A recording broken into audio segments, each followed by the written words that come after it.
Hey guys, I hope you're ready for this one. I've been trying to get this guy on the show for years, and now it's finally happened. Blue Saraceno, he's here, and despite the fact that he doesn't do a lot of interviews, he's actually really good at them. He's got great stories, including working with Jack Bruce and Ginger Baker from Cream, his audition and time playing in Poison, his tryout with David Lee Roth, jamming with Les Paul, and so many more great stories. It's a long one, but it's a fun one. Stay right there.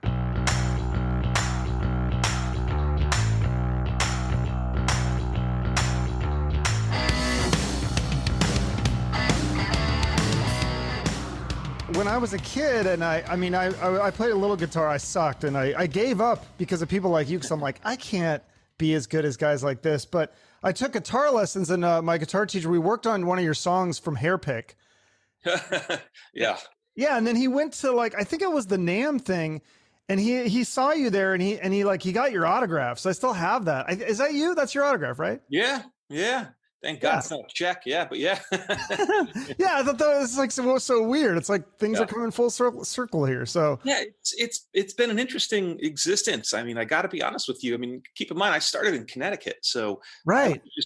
I was just a kid, kind of in the very middle of literally Middletown, Connecticut, which was very blue collar. I always describe it every time I try to explain to people. It's kind of like The Sopranos meets Deer Hunter, you know. So there really wasn't a ton of options, and music was kind of really the thing that really it was the thing that I could kind of just universally agree. I'm like, this makes sense to me, and I just kind of pursued it.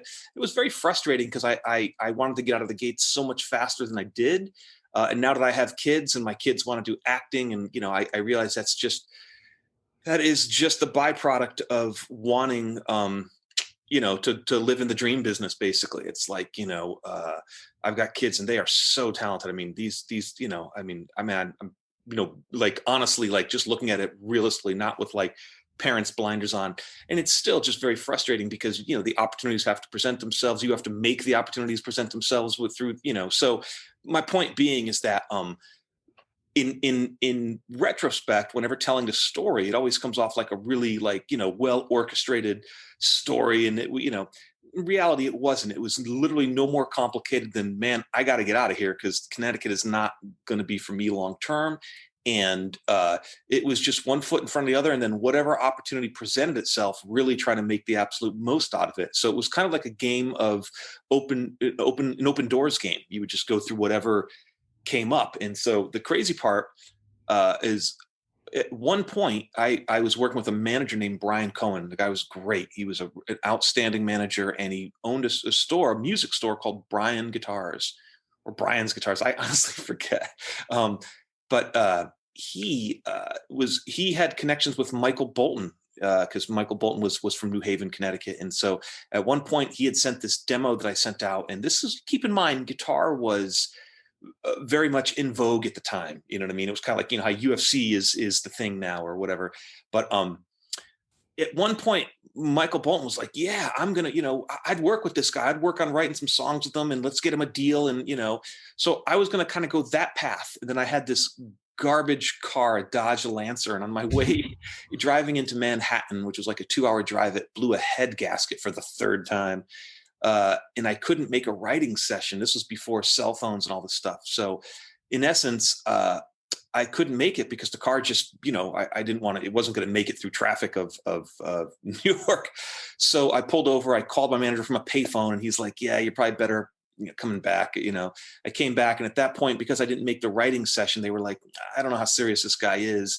And they decided not to work with me. So then I was like, well, it looks like I'm doing guitar records. And that's literally how the path began. One door closed and one door opened.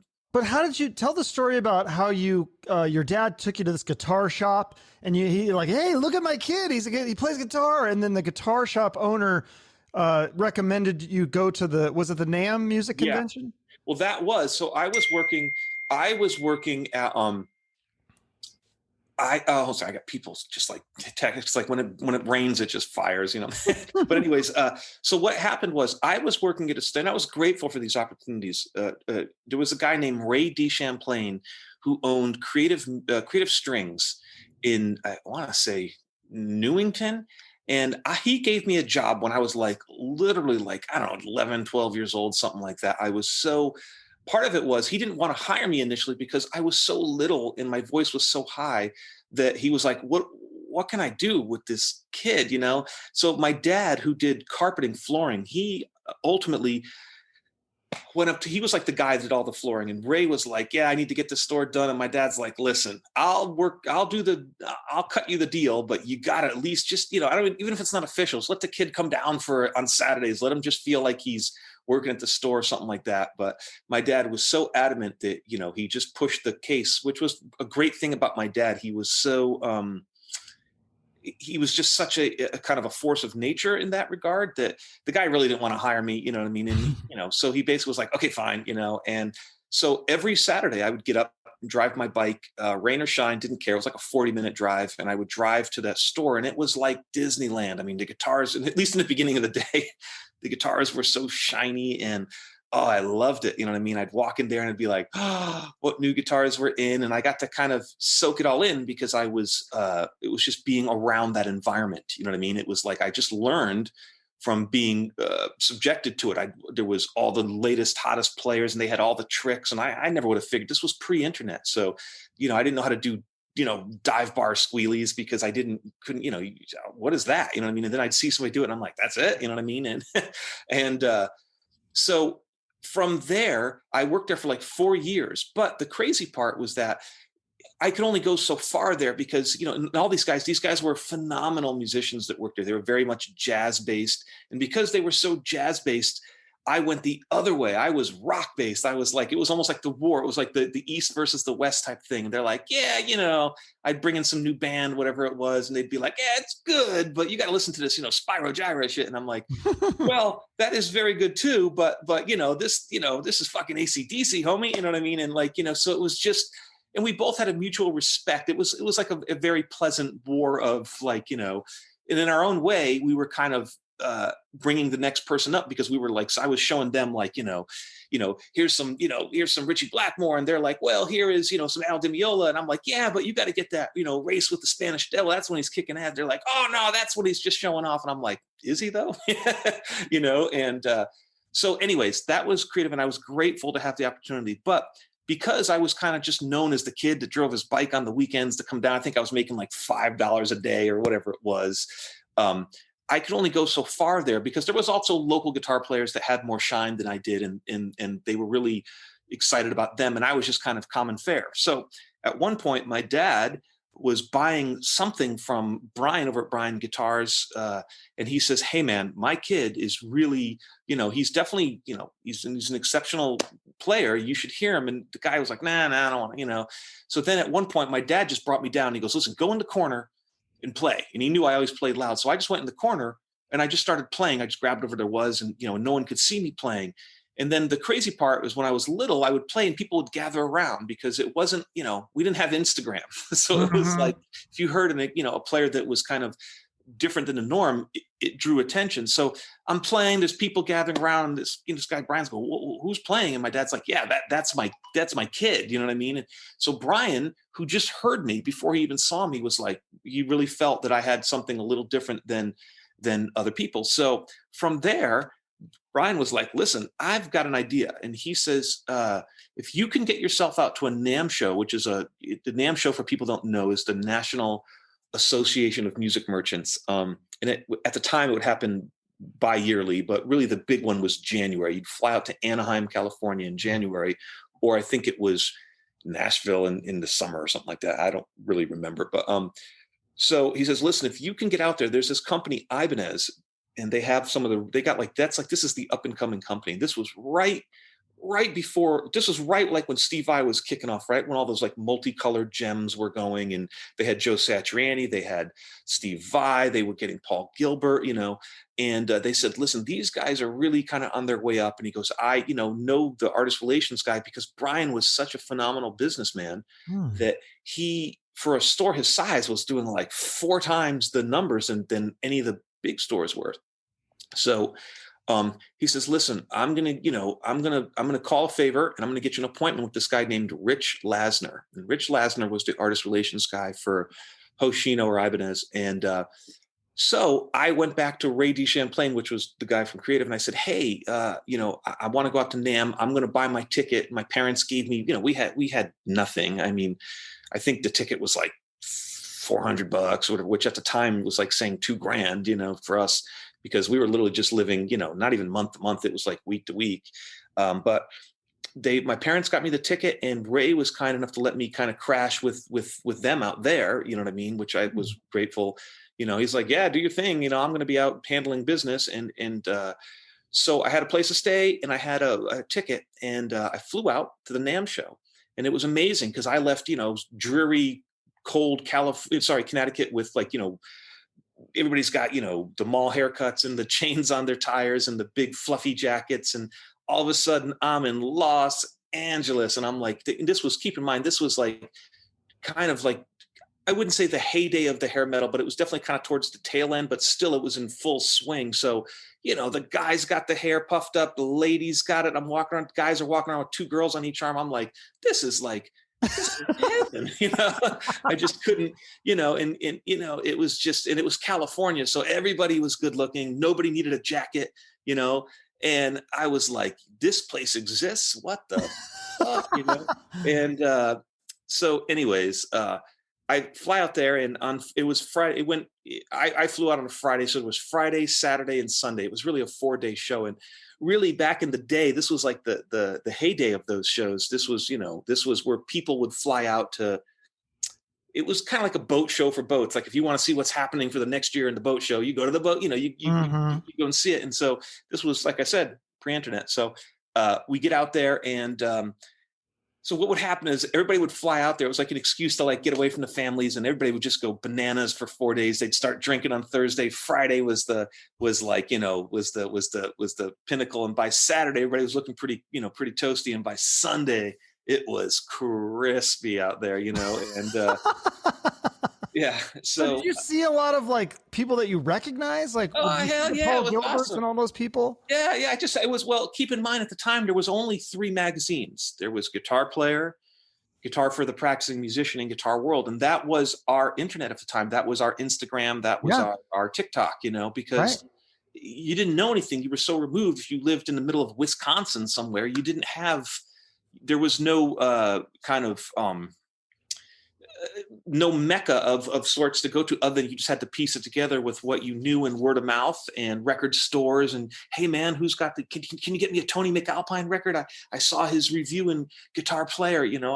I remember that's how I found out about Tony McAlpine. I saw him in the back of the magazine, and then I would do whatever I could to try and find anything that had Tony McAlpine on it. And, and that was the method then. It wasn't like now where it's like, hold on, what's the www what, and so anyways, and it's a long story, but in short, I went there. And so what I was doing was, on Friday, I was just kind of on my own running wild there. So on Friday, I just started walking around, and I would just walk into a booth and, hey, can I play that? And I was kind of like a kid, and they were like, yeah, buck it, I'd play it, and I'd play it. And then people would gather around, because this was kind of at the time where, that's what it was all about, the demonstrations. And so I go to whatever booth, and I'm playing the stuff, and I've got a crowd, and I'm like, holy, this is easy. I'd play, and the people were like, yeah, man, keep playing, and they'd let me turn up and all that stuff. And so I'd say thanks, and I'd go to the next booth, and I'd play, and I'd get a crowd, and so I just kind of went around. So I did that Friday, I did that Saturday. And what was happening was, it was great for the people at the booth, because I was, filling their booth and drawing attention to their stuff. But ultimately, it wasn't really doing much for me. You know what I mean? So I was like, I was kind of digging it, but I was kind of realizing, all right, well, and so the last thing I had was, I had a card from Brian, and at the back it says, Hoshino, 11 o'clock, Rich Lasner. And so I go there at 11 o'clock, and I was nervous. And I was so nervous, I forgot to pick. I just was like, oh. Right. So I met Rich, and he was the nicest guy, just really nice. And he was totally like, everybody else was burnt out, but Rich was like totally on his A game. So I knew Rich was like a legit guy. He wasn't fucking around. Like, he was real serious. Hold on, I got calls. It just never ends. So sorry about that.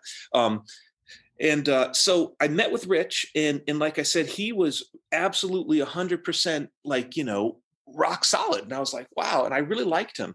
And so I played for him, but I was nervous, so I forgot to pick. So I just picked up one of the Ibanez's, and I just started playing with my fingers, because I was like, got to make it work. And so started playing with my fingers. And I think he liked the approach I took to it, and he liked that it was just at the time. You got to realize everybody was just a million miles an hour because that was, what was in vogue, and I was kind of the opposite. I was almost like in direct contrast to that, and I didn't have a pick, so it was this was. So I kind of just played. I did the best I could with what I had, and it was kind of like, and my style's always kind of been what it was. Ever since it took me like about.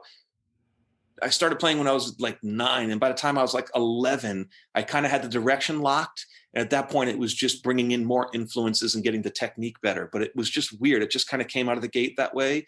And the reality is, the truth of the matter was, I didn't really have the ability without putting a massive amount of effort into trying to sound like somebody else. And I was like, well, why am I going to work this hard to sound like something I'm not? Whereas my style just kind of came naturally. So it was like, once again, the path of least resistance. I just went down what worked for me. Yeah, and that's how I kind of developed it. And then at that point, it was just bringing in influences to expand the vocabulary and just getting better at the technique, And of course, you had to have some of the moment type style guitar work, because you're always a product of your environment, for the most part. And so I played for Rich, and Rich was like, "Okay, listen," he goes, I kind of really like where you're going with this. He goes, "But I'm in a bit of a dilemma because you have no exposure. So it's tough. I can't just, sign you as an artist and endorse you because, and he explained to me, every endorsement is really just, it's a give and a take. Like, we provide product and advertising, but you in turn bring, a new kind of community to our product, and you bring more exposure, awareness, demonstration through your demonstration, through your playing. You, that's what we kind of benefit from it." And I'm like, yeah, that makes total sense. So he says, "But listen, I don't want to, here's what I'm going to do." So he just like right on his, and I was talking to him like, "Hey, what if I did like a demonstration thing?" We were just like kind of spitballing right there. And I was very, I was very kind of like, I don't want to say, I was more like kind of like world savvy or street savvy, because I was definitely not from an academic background. I was more from a, you know, go do it, go actually do it and then figure it out background, if that makes sense. And because I was just, I was had so much exposure to dealing with different people, because I would work with my dad, he would do carpeting. So we would go in different houses, and I would learn just to kind of read the room and work with some people were very particular one way, other people weren't. And I just kind of at a very early age would just kind of understood human nature kind of pretty fairly reasonably. And so that was kind of a strong asset. And so in talking to Rich, we were kind of just spitballing. I was like, yeah, I understand that. It makes total sense. I said, but what if I was like, I'm like, what if I did a demonstration? So I was kind of started throwing things out to try and give him something. And he was also kind of doing the same. So we kind of came up with on the spot, at least that's how I remember it, was that he's like, well, here's what I'll do. He goes, I'm going to send you a guitar and just take it and do some demonstrations with it. And then which was a cassette tape at the time, and then send it to me and let's see what we can do. And to be honest with you, all I heard was, I'm going to send you a guitar, Yeah. So true to his word, about 2 weeks later, a package shows up, and it was, I think, it was like an RG 550, just like your basic, kind of, Strat style guitar. And I remember it had a smaller neck than I was used to. So I had to adjust that. But so from there, what ends up happening was, and that's all I needed. I knew the door was already kicked open. I knew I had a connection, and the guy was cool. And so I went in my garage, and I would, I was always self-recording and doing that stuff, because honestly, I couldn't find anybody in my local community that was of even close to my age that could really, get the job done. So at the time I was playing with a drummer kind of close to my age, a guy named Tom Holsey. He was a great drummer.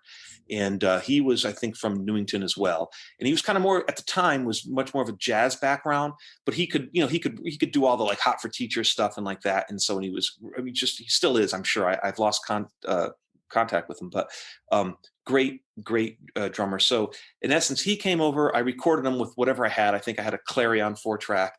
And so I made these demos. I'd record him on the drums, and I'd play the bass, and I'd play the rhythm guitar. And then I basically made these like 2.5 to 3 minute, just straight out of the gate demonstration songs. I was like, wasn't doing guitar themes, none of that stuff, because to be honest with you, I never wanted to do that stuff. I just was kind of like a brawler on the guitar as far as the approach. It was just, I want to pick this thing up. I want to just knock it out of the park and get out of there. You know what I mean? I don't think guitar themes sound that good, to be honest with you. They just sound like you just like you were missing an instrument. So you like did like a mock-up with the guitar. The way guitar is expressed, it never quite comes off like a vocal track or anything like that. And I always felt that since day one, but it was what I had. So I had him do the drums, sent him on his way, did all the, bass stuff. And so I did it and I sent in a song, and it was just like, get down to business, get it done. And I sent to Rich. Rich was like, dude, this is great. I love it. You know what I mean? He goes, yeah, this works out cool. And then he goes, hey, can you do me a favor? Can you do a second one? And I was like, okay, So then I did a second one, a couple of weeks later. I sent it out. He goes, I like it better than the first one. I was like, cool.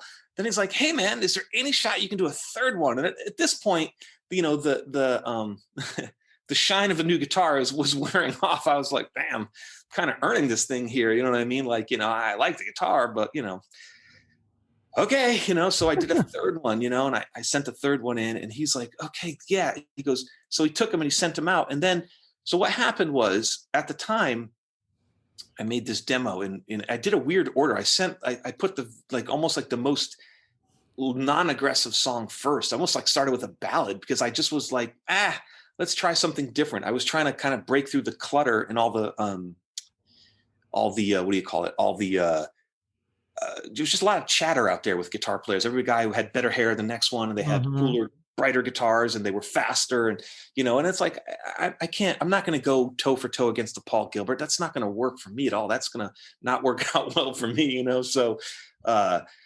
So I kind of just did everything kind of very different than what was going on. So I start this thing with almost like a ballad, and then it goes to a more aggressive one. Then I end with a shuffle, and I put it out there. And so what happens is this tape kind of starts floating around the industry. What I didn't realize is Rich knew everybody, because everybody, it's a very small industry. He knew, one guitar player knows the other guitar player. And at the time, which is what still with Hoshino, there was DiMarzio pickups, and they were the exclusive ones. And even though I've always been a Seymour Duncan guy, because that's just what my ears liked the best. But I liked the Ibanez and I liked the DiMarzios. They were cool. But he sent the same tape over to this guy, Steve Blucher at DiMarzio.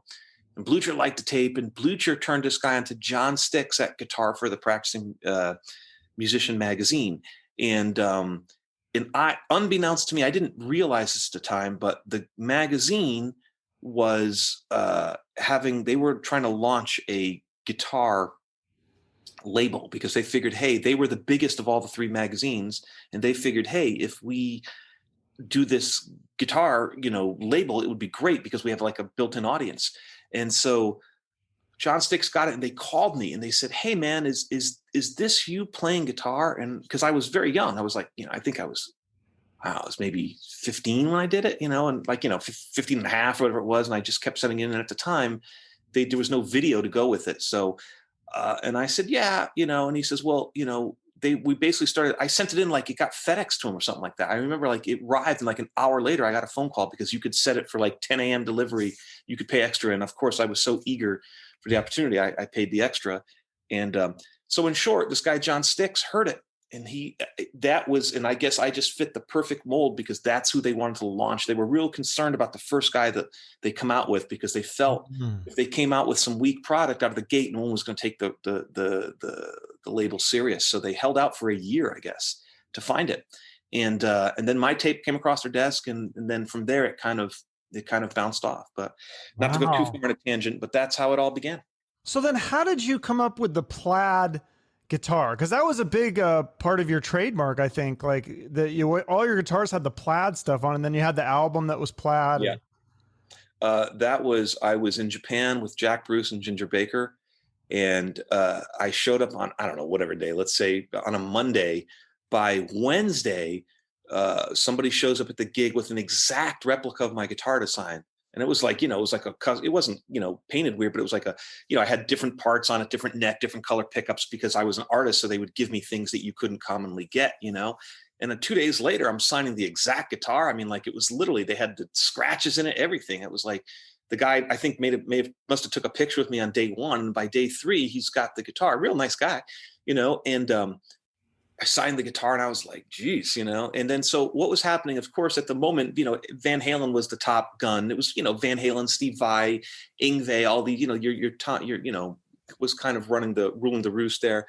So what I liked about Van Halen is he had such an instantly recognizable guitar. The second you saw that multi-striped guitar, you were like, got it.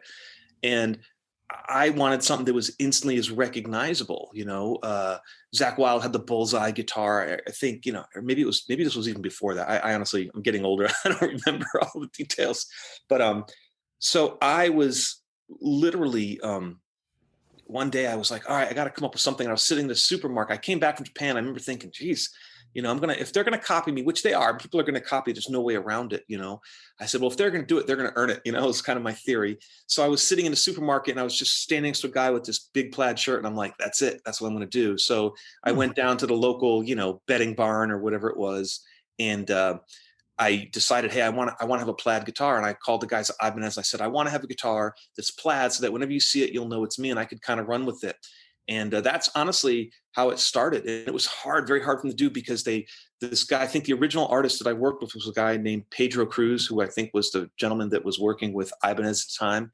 And the hard part was because the guitar is not a flat surface. It's got bevels and shapes and shifts and stuff like that it was hard to get it all to line up. It was really hard. I remember it was definitely a challenge, but he did it, got it done, and it was cool. And then that just became like a thing. Then I started doing my cabinets that color because it was just something that was going to help me stand out. I was just trying to find a way of breaking out from the pack. And that's honestly, if you guys want to hear a crazy story, that's how the plaid Converse came out. I remember at one point there was like this fashion wave of plaid Converse. And it happened because the drummer, Joe Franco, I would work with him and he always had the coolest Converse. I was like, dude, where? He'd have almost like tinfoil Converse. I'm like, where did you get those? He goes, oh, I got a friend over at Converse. He just says, if you send it to him, he'll make you whatever you want. And he goes, I'll put a call in for you.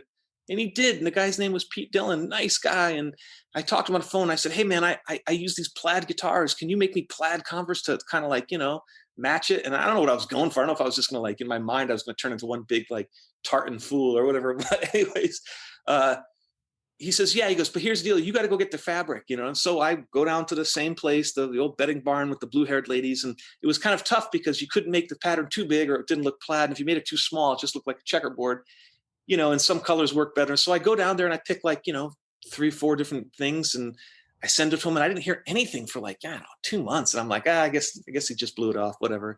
Then one day, package shows up and it's like, 6-7 pairs of these plaid sneakers. And I was like, oh shit, those are awesome.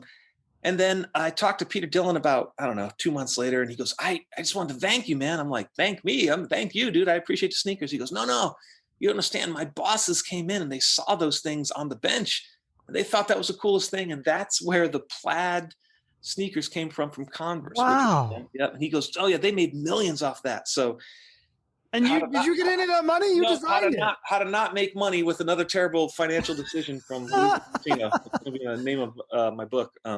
So that's funny. Yeah. Well, so you mentioned the cream thing, Jack Bruce and Ginger Baker. I don't think I even knew about that until I started doing research for this interview. But so did they call it cream or was it just like? I think it was just Jack Bruce and Ginger Baker. They didn't have the third ingredient, which was, the Eric Clapton. Yeah. So how did they get you? Is this after you had already put out a solo album? Yeah, I did the first record. And keep in mind, what I did is I signed a 1-record deal, which is that was another thing Brian was really good at. It's unheard of. No one signs a 1-record deal because why would they? Why would they want to make you a known entity and then have you bail onto the next thing, Because, Brian was really good with his tactics. He kind of went back to us and said, hey, listen, in all fairness, we understand that, but you guys aren't a proven label. So why would we want to like lock ourselves into something that may not get out of the gate? So we kind of just they mutually kind of agreed that, hey, we'll do 1 record. And if it does well, we'll discuss it, So I did the 1 record and all I really wanted to do was ultimately just use it.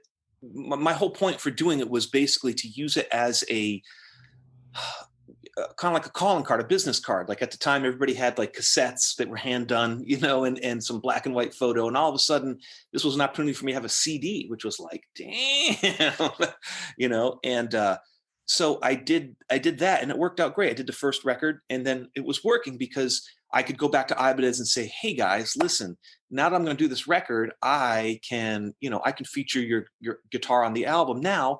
And this album is going to be on this, it's going to be promoted by this guitar magazine, which is the most popular guitar magazine. Now I had a little bit of weight behind me as far as negotiating, and it worked out great because now Rich is like, okay, we'll sign you as an artist, and then we'll promote you and we'll tie in promoting you with the record. So everybody kind of got on board. DiMarzio got on board at the time. Ibanez got on board, whatever string company I was with. I think it was D'Addario at the time. And then, so I had like this multi kind of like little network. And so really at the time, what was the most advantageous of the endorsements was not the actual product itself, because to be honest with you, I was going to buy the product that I liked anyways, or at least use the product that I liked. So really what was of most value was the endorsement, because that would shine some light on you. So what happened was I was in the magazine for I would stagger the ads, but I would be in the magazine when the label came out, I'd be in the magazine for Ibanez, I'd be in the magazine. So what was happening was, on this one platform that people would kind of use as a gauge of what's going on, I was getting exposure. So because of the exposure, and honestly, because this guy John Sticks was friends with the manager of Jack Bruce, it was kind of a twofold thing, because one wouldn't have probably happened without the other.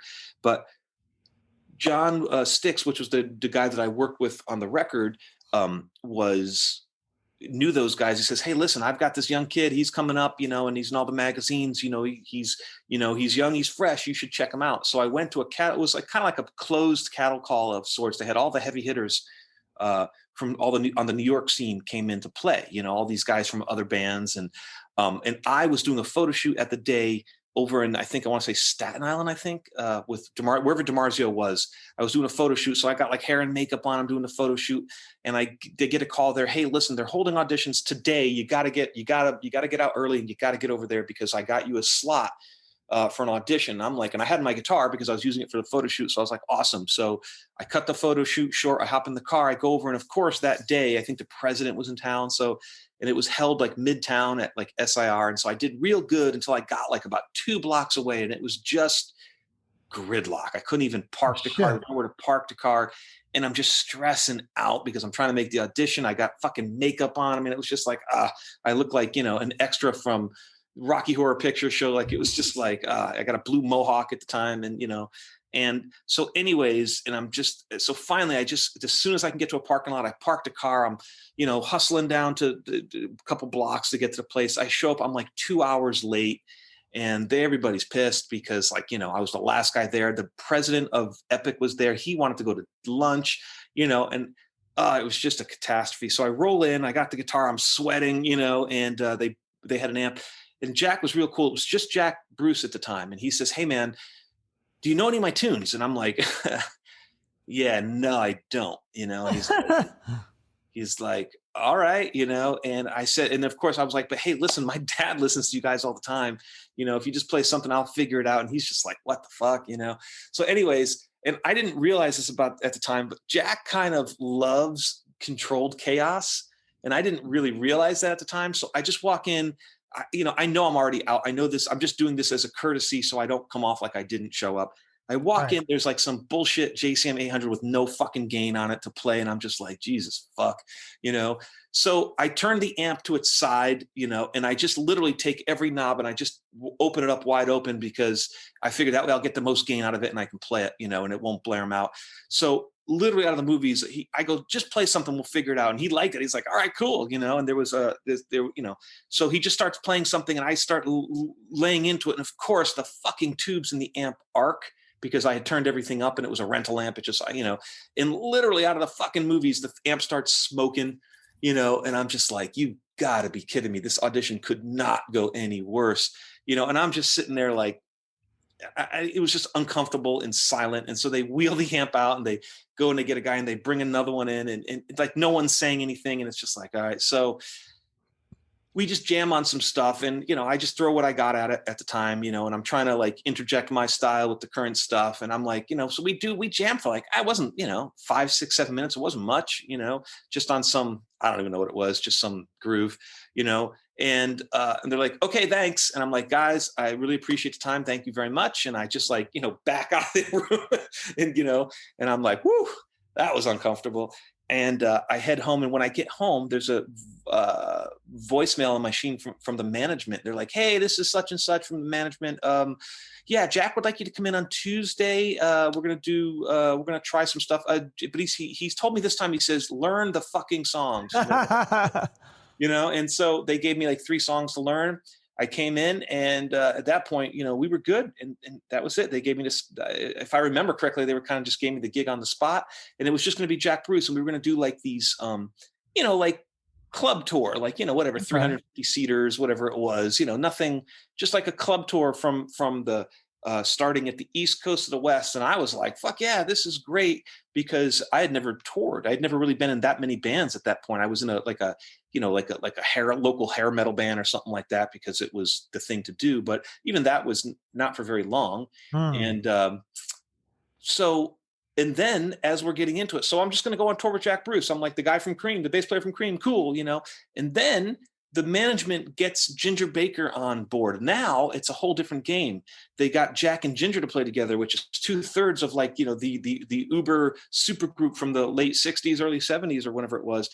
And to be honest with you, all this is kind of going over my head, because I'm like, dude, let's do some fucking Guns N' Roses. Let's do some Van Halen. That's kind of where my head's at. And they're like, what the, Yeah.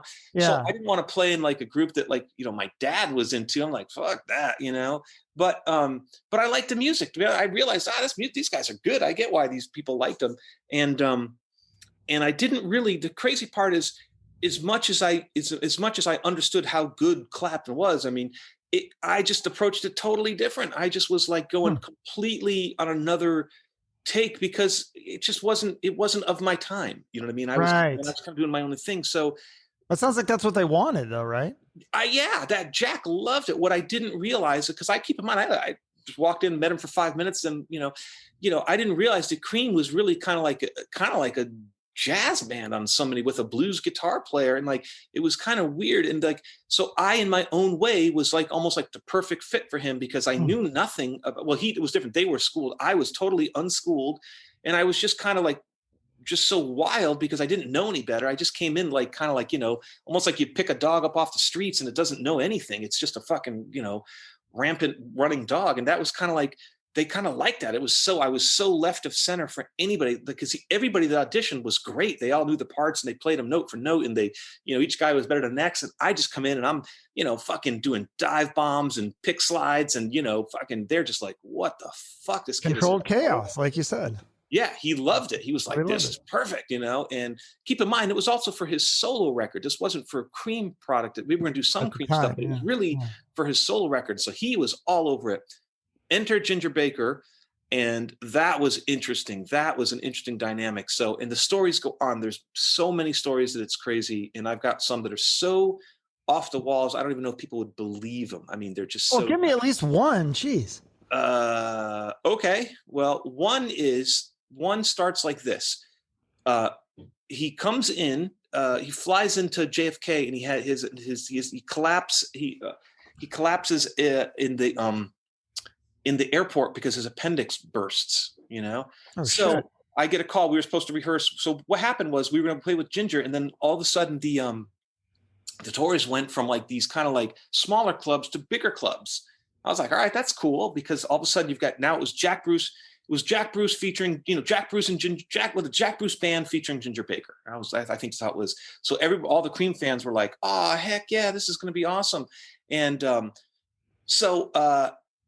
so he comes in, right, and he collapses. So, and then to drag him off to the hospital. So then the guy's like 50 at the time, 51, whatever it was. So then I get a call, hey, the tour is on hold right now, and rehearsal's been canceled. So I'm like, well, there went that gig. You know what I mean? Because the drummer collapsed, and I didn't know what it was. The drummer collapsed in the airport, and I was like, all right, well, easy come, easy go, And then I get a call like 2 days later. No, tour's back on. We're just going to postpone it a week, because the drummer had appendicitis and he had surgery. I'm like, I'm pretty sure you got to give it more than a week after, but whatever. Okay, so cut to week later, we're back at SIR, and I walk in the room, and the room's cold, and there's this guy by himself with like a long trench coat, and he's like, literally, I want to say he's like gray in color. I was like, holy shit. And he's like smoking a pipe in the back, and he's like kind of like this, and he's got like this long like trench coat on, and he's like in the corner. Like, I mean, this was out of the fucking movies, man. I mean, the guy looks like fucking Nosferatu. I was like, holy shit, you know? And he did not look good. I mean, he looked, you know. So I walk over and I'm like, you know, I go, are you Ginger? I'm Blues. It's nice to meet you. I go to shake his hand. He just looks at me and he's like, just doesn't even say anything, like a half grown. And I'm like, oh shit, you know what I mean? So I'm like, all right, you know, I made an effort, you know what I mean? And that's it. So I just go to the other end of the room, you know, and the room's fucking cold. Like, it's just weird. And then Jack comes in, he goes, hey, Blues. And Jack's always very jovial and very warm, very, very, very, he has a very kindness and warmth about him. So it was very in contrast to this guy that's fucking, you know, this gargoyle in the fucking corner there. I'm like, holy shit, you know? So that's it. That's, and then there was, and we had Bernie Worrell, keyboards from Parliament Funkadelic, and we had Gary Cooper, also. So I didn't know any of these guys. I didn't know they were from Parliament Funkadelic. I was like, hey man, they were just cool dudes. Like, they were just nice guys. Like, and that's kind of what I liked about music. It didn't matter. Like, no one gave a shit. I didn't know who anybody was because I was just too young, you know. And then they didn't know who I was, but everybody grooved instantly because it was just merit based. Like, you know, I heard Gary sing. I'm like, that guy sings his ass. I heard fucking Bernie playing V3. I'm like, oh shit, this is gonna be awesome, you know. And so the band clicks instantly, you know, and then there's fucking Ginger, and the guy literally is like, can barely hold sticks, like we can barely get through the songs. And I'm like, holy fuck, this is going to be interesting. So, and this, you know, this all makes sense. So at the time, I think there was a drummer, I want to say his name was Tom Goss. He was a young guy, kind of like me, a little bit older than me, but not by much.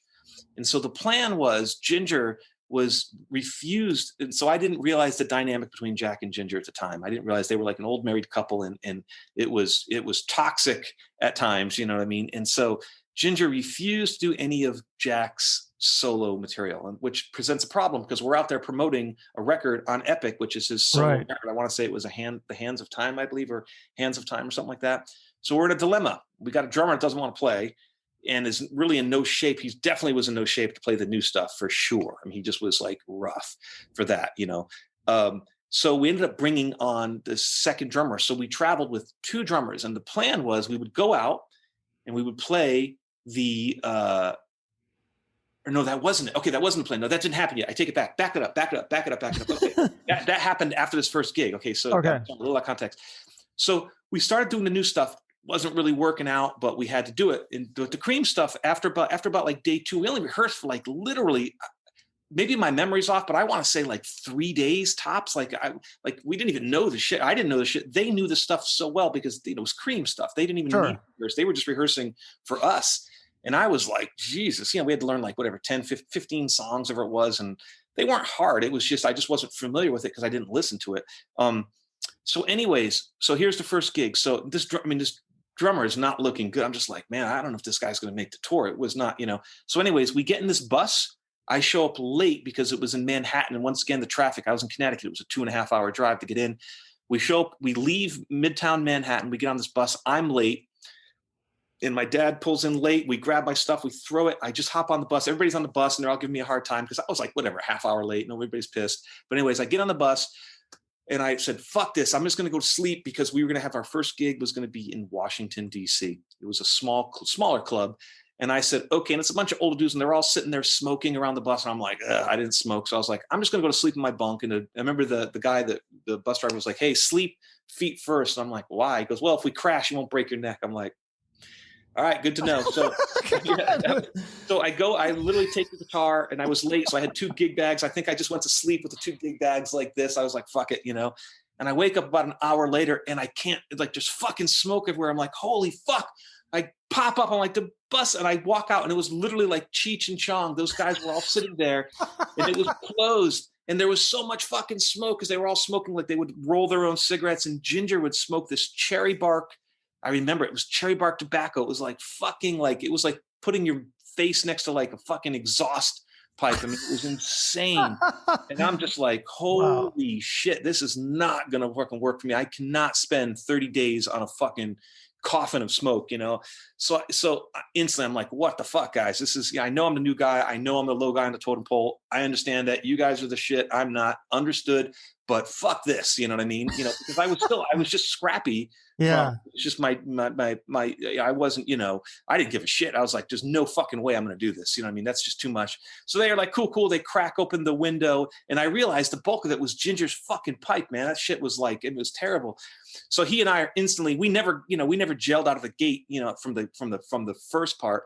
So, so every time he was kind of one way, I was just like more that way. So we just kind of, so anyways, so I get off the bus and I'm like, fuck this, guys. There's no way I'm going to do this, And so they're like, all right, we'll work it out. So we go to do the first gig. So now this is where the story kicks in. It's pretty sweet. We go to do the first gig and we didn't do sound check because, we were late, and I don't think we even halftime did sound check. These guys were so professional. They didn't even need it. They knew their shit so well. Sound check was, they just set their instruments and go, And I was like, okay, didn't know the set. There was no set list, we maybe played together 3 times, and so we get out there and, okay, ladies and gentlemen, introducing the Jack Bruce Band with Ginger Baker. And what happened was, let me set it up. There was a club, and then there was like what's the top part? Like not like a landing, but almost like I don't even know what to call it. It was almost like a deck that surrounded. It was almost like a top floor that surrounded the whole thing. But it went out so far that when you're in the back, it was really kind of almost hard to see the stage because it was such an extended thing. It was like I could play guitar. I could almost, like maybe a foot or two, reach up and touch somebody's foot. Like it was like almost like the House of Blues has that hot. Yeah, it was kind of cool. It was cool because people could, like, you had people really close to you and they were right on top of you. It was really cool. It was in Washington. I forget the name of the club. The place held, I don't know, maybe 400 people. But and it was sold out. Yeah, I'm pretty sure that's, if I remember correctly, it was sold out. So we start playing, and it's like 1, 2, 3, 4, and I'm like playing, and something is way off. And now I will say, admittedly, we were very, very loud because I just, by nature, because of the way I played guitar, I didn't have master volume amps. I just had old Marshalls, and I would just crank them up, and that was the sound, And the more gain you wanted, the louder you would get them, and that's just kind of. Even though we still had master volume amps at this time, I just always had that approach. So for whatever reason, I would always open up the power section and just tap into the preamp section a lot. So it was always loud. That was the way it always sounded better. Anytime I went the opposing way, it just sounded thin. I never liked it, and I never felt I played as good. So I always just kind of went that way. So we were loud. Jack was loud. I was loud. That part is absolutely, we were loud. But we're playing, and I can't hear the fucking drums. I'm like looking down. I've got very few. I think I have like a wah pedal on the ground, like stepping on the wah pedal. I'm like checking my knobs, looking back at my amp. Everything's good. I look over to Jack. Jack's fucking with his bass, and we look at each other, and we're like, we were kind of, our minds were in the same spot. Like something is off, and we can't figure out what the fuck is going on. And then simultaneously, as Jack and I look at each other, we look back and we see Ginger sitting there with sticks in his ears, and he's like screaming, and he's got sticks sticking out of his ears, and I can't tell what he's saying. And I'm like, oh shit, maybe his appendix broke again. You know what I mean? Like, I'm like, holy fuck, and I'm looking at Jack, and we just keep playing because we're not going to stop playing. And Jack, and he's just screaming these guttural howls. And he's basically like, we realize he's saying, it's too loud. It's too loud. Like, he basically felt it was too loud. So he chose not to play drums. So we do the whole first song with no drums. But what's happening is, because of the way the place is laid out, the people on the front and the top can all see it because they realize the guy's not playing. But the people in the back can't see it because of that big overhang. So the people in the back are like, turn the drums up. Turn the drums up. And like this chant's going, And what happened was this our tour manager, which was a guy named David Colvin, which was also the sound engine, was also the sound guy, was hitting all the buttons, like trying to figure out, because he couldn't necessarily, he did. I don't know if he didn't. He just, no one thought the drummer wouldn't play, was the moral story. So hitting the buttons, he had hit one of the solo buttons where he's allowed to talk to us through the PA, and it comes out, and that's how we do sound check. And I distinctly remember him saying, fuck, if the drummer would fucking play, I could turn him up. And it comes through the whole PA and shit, like, Oh, shit. Yeah. So that was the first song. That was the first time I ever played out with those guys. That was the first time I ever went on tour. That was the first. So Ginger, I think he agreed to do only the Cream songs at that point. And we only did like very few songs, and we had to turn down, which we didn't, you know what I mean? And then at the end of the night, Ginger gets in he was traveling with his wife at the time. They rent a car and they take off. So now we have no drummer, and we had to send the police to go find him, and the tour was canceled. So I literally called my parents. I'm like, hey guys, yeah, I think I'm just going to take a bus home. You know what I mean? And they're just going to ship my gear separately. And that was night one. And that was kind of each story just kind of builds on that, and they just get crazier and crazier. And that was some of my touring stories. Wow, that is crazy. So then I've been asking you like, I don't know, 20, 30 years to ask you these questions about Poison. So what happened with Poison? So, because what I remember initially was that they auditioned you and Richie Kotzen. Correct. And Brett said, blues was great. And then, but I just gelled more with Richie. And then later when they kick Richie out, they bring you on, then Brett says, originally we wanted blues, but he was just too young to take on the road. But then I heard you tell the story and it's like totally different. So why don't you tell I mean, your I don't, version? once again, I'm not saying their reasons are their reasons, you know? Yeah. And, but my perspective was a little different. Now keep in mind, Richie and I, we knew each other because we, both Ibanez guys, and still to this day, we talk not a lot, but I just talked to him a couple of weeks back, and, he's just, of course, super talented guy. And, we've always gotten along really, really well. I think there was just a mutual, on my part, I really respected his skill set, and he's just, honestly, he's always been very nice. He's a very good person. You know what I mean? So, well, and I definitely remember, like, cause I had all those guitar magazines, and it was like you and him were definitely in those magazines all the time. Like, even though I never heard your music because I couldn't buy every CD, but I knew of you too, because I would see your faces all the time. Yeah. And I think he was like not far. He was only a couple hours away from me, So we just traveled in the same circles. We were both Ibanez guys, and we were both eventually Laney guys. So we'd always, it was always cool.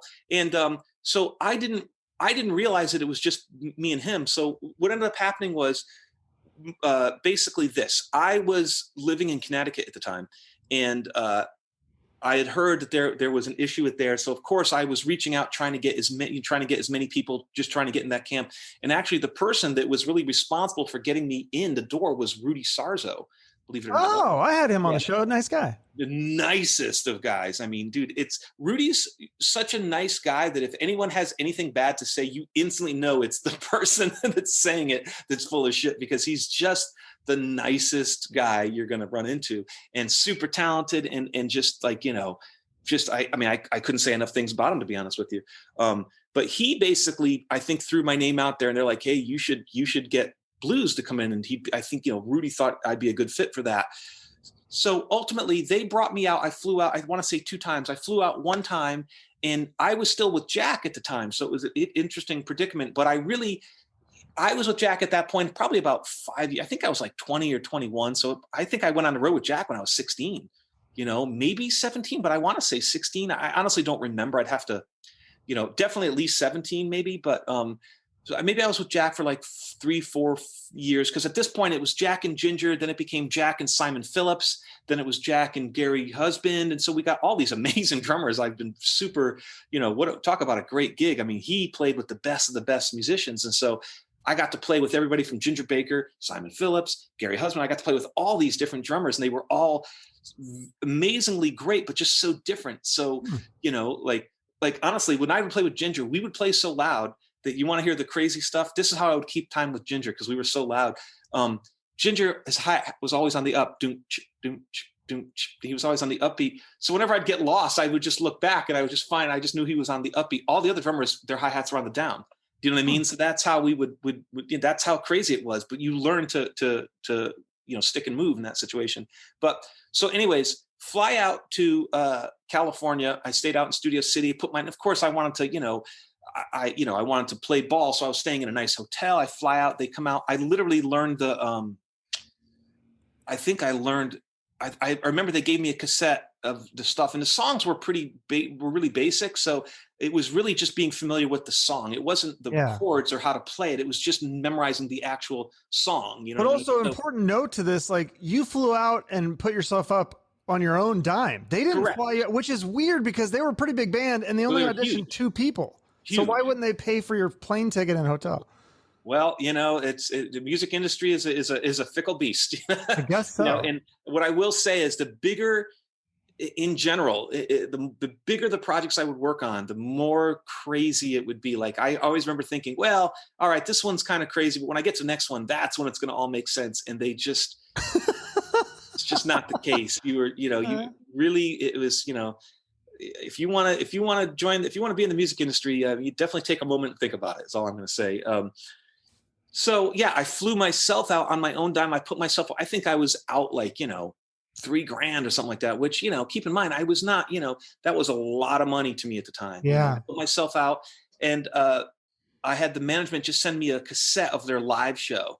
And that way I just figured, and I just listened to it on the plane. Like, I'd never learned the songs. I just listened to it. And then when I got there, I just went in the hotel. I was like, okay, I knew what the chords were, it was one of 4 chords, because they're not very complex songs. Right? No, they weren't, but there is an art to it. Definitely. Yeah. It's not that I, it's honestly, the simpler stuff's kind of harder to play because it just comes down to either you've got the feel for it or you don't. There's nothing to hide behind.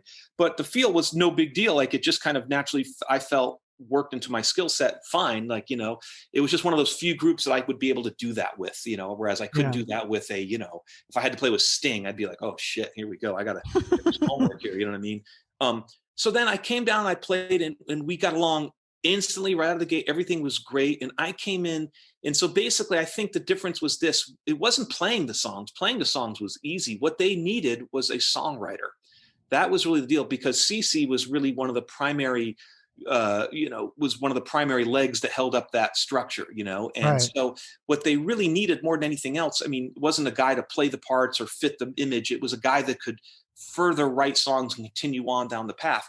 And that was up my alley, because in essence, I know everybody kind of knows me as a guitar guy, but even in the last, 20 something years, I've been a composer, because honestly, even back in the day, that's what I was kind of more about. The guitar was just honestly a tool to help me. It was just a tool in my skill set. I'm a multi-instrumentalist, but I'm clearly not as good on the other things. So I would kind of I understand drums. I can play drums. I'm by no means a drummer, but thanks to the technology of MIDI, I'm a drummer now. You know what I mean? So, even though I'm not a drummer's drummer per se, I lack the that, even, insight, but I had a good approach to it. Like, I had a good style that always worked. But so anyway, so the songwriting was fine. I was like, oh hell, I know where these, I understood what they were and what they weren't. So I remember coming in twice. I think and I could be off. I know I definitely came in once, flew in, played the songs. That was great. Everybody got along. And then while I was there, they said, hey, let's come in and do some writing. And I said, cool. So I came down, and we just let a DAT machine at the time rip. And we just started working on songs. And we were just coming up with stuff like that. It was really no big deal. It was coming out. Were these the songs that would later end up on Crack a Smile, or was this some were, some weren't, some weren't. But basically, my approach was this, and I was very forthcoming with it. I was very hyper and it was a mile a minute and high energy. And, I've mellowed more now and I'm still hyper, you know what I mean? So I came in, and I think what it came down to, my belief was, I could be wrong. I know that I got along really well with Ricky and Bobby instantly, like that. We just clicked, and they were like, yeah, this is a piece of cake. With Brett, I think because my personality was just so similar to CC's, like CC was very high energy and was very, it's kind of almost like you just break up with one girlfriend and the next girl comes in is almost identical. Whereas Richie was much more of and I was kind of rougher. In short, I take great pride in what I can do, but I know what it is and I know what it isn't. So, basically I came in and I'm like, guys, my approach was like this. You guys are a fun, cool rock and roll band. I go, the girls love you. So fuck the guys. Who cares? You already have the girls. You've already won. You win by default because you've got the girls. So the guys are going to show up no matter what. But at the time, keep in mind, this was starting to pivot towards the hair metal thing was starting to die out, and it was starting now all kind of the serious bands were starting to kick in. And I think Brett in particular, really wanted to kind of win over the critics and the guys. And my approach was you're never going to fucking win them. You'll never be taken seriously that way. You know what I mean? I was kind of so fuck it. Let's just be the best, girl band that you can fucking be and fuck them. You know what I mean? That was kind of my take. You wanted to be the party band, and Ricky and Bobby were all about it. Yeah, they were like, well, I mean, that's just what their skill set only went so far. And it was great. It was like me trying to be a jazz guitarist. In all honesty, my skill set doesn't lend itself to it. So it's not that I don't appreciate, like I have a friend, Josh Smith, that guy he's off the rails. I watch him, I'm like, geez, that guy is crazy good, but it's not my skill set. So I just admire his skill set. And then I just move on because he's already got it so locked. I don't even want to waste my time trying to even, because I just would rather listen to him, to be honest with you. And so I kind of felt that way about Poison. It's like, let's just be a fun time party band. The problem was the times were changing and fun was out and brooding was in, you know what I mean? But I was like, fuck it, weather the storm, just do what you do, be authentic to who you are, and it will be what it is. And if it, because it's like MC Hammer, he's like dancing around, and then 2 albums later, he's a fucking thug gangster, and you're like, what? You know what I mean? That was weird. It was weird, right? Even though, and he's a super talented guy, he should have just stuck with being the super talented guy that he is, And so that was my take, and my gut feeling is Brett was just not feeling that. I think Brett wanted to go in that other direction. I think Richie just fit that mold better. You know what I mean? He was, more the musician, and he could probably, do that better, for what they wanted. So my gut feeling, honestly, is probably why they went there. And if that was their choice, it probably made more sense because I was never going to do that. So ultimately, but the way they left it was kind of janky. Like I never got a call back. It just went radio silent. So I was out like $3,000 and then just you had to blow up twice, right? 2 auditions. Yeah, I think I remember flying out twice. I know we definitely did things twice. Honestly, it's been a hot minute. I could be off on that, but I remember staying up right in Studio City. And I remember I was out a bunch of cash, and it was hard because I was playing with Jack at the time. So I had to do it in between. I left, I was doing guitar clinics. So I would do Jack, and Jack was cool because he would schedule stuff enough, and then it would allow me to do guitar clinics because keep in mind, I was still just day to day. I was still just a journeyman. I was just making money. I was getting paid while on the road, or I would go do guitar clinics. So there was no passive income for me. It was all just, I'd work, I'd get paid, I'd work, I'd get paid, and I was still living in Connecticut. I was still living in my parents' garage of all places, but I wasn't really home much because I was touring so much. And so I was just kind of trying to figure it out. And I wanted to move out to Los Angeles because I knew the second I went for that first NAMM show, I'm like, and I'm fucking out of here. You know what I mean? Like, so it was just a matter of when it made sense. And I was doing records at the time because I was really trying to build a career. I really was very career motivated, and I wanted to get out of my situation. And it's not that Connecticut's a bad place. It's just that I was in a very blue collar. I mean, I was going to end up being, there wasn't a ton of opportunities for me there. So I really was so motivated to get out. So did you really want the Poison gig? I mean, were you like, yeah, I did. I'll tell you why I did. I did because what happened was I was playing with Jack. It was great. I was doing guitar clinics. It was great. I had the respect of my peers, and that meant everything. But I didn't have the experience of playing arenas. I didn't have experience of I wanted to play for the girls. I didn't want to play for a bunch of balding dudes or a bunch of guys sitting there with their arms folded at my guitar clinics asking me what pick I used. Like, listen, I appreciated every last person that came out there. It wasn't that. It wasn't. It was just after a while, when you sit down at the movie and you know how it ends, it's just time to go see a different movie. And I had been doing it for 5 years at that point. And I was grateful. Believe me, it was beats going home and doing construction. You know what I mean? And it was a chance. But I just it was getting stagnant. And so what's happening was it was getting stagnant, and I felt myself losing the motivation to kind of push it forward. And I didn't want to do that because honestly, I respect people. Anybody that's going to give me an ounce of their time, I want my absolute best out there. Otherwise, I feel like I'm not giving them I'm not giving them their money's worth. And I would never do, like, if I show up, I want your full attention. And so I wouldn't expect anything less for me. And so when I kind of felt, meaning me giving it to other people. And I just kind of felt like, I was just starting to get stagnant, and I just didn't know where to take it. I was losing motivation. I did 3 records. And to be honest with you, after the 3rd one, I was done. And it wasn't that I was done with ideas. It wasn't that. If anything, the problem was it was so much work to do those records. They were brutally hard to do, and they weren't really fun to do because I just took them so serious, and they were only going to go so far. It was kind of like I was just getting a lot of the same fan base. It wasn't really branching out. And so I just felt like, it didn't feel sincere anymore. So I stopped doing it. And people to this day ask me every day, or not every day, but, every time I get, some time of interaction, dude, do more records, do more of this. I just, at the time I didn't feel it was authentic, so I didn't do it, which is weird to walk away from something when you're kind of like, I was kind of at the top of my game for that. And as far as exposure and all that stuff, I just didn't feel, I just didn't feel like it was going to be a home run. So I just bailed.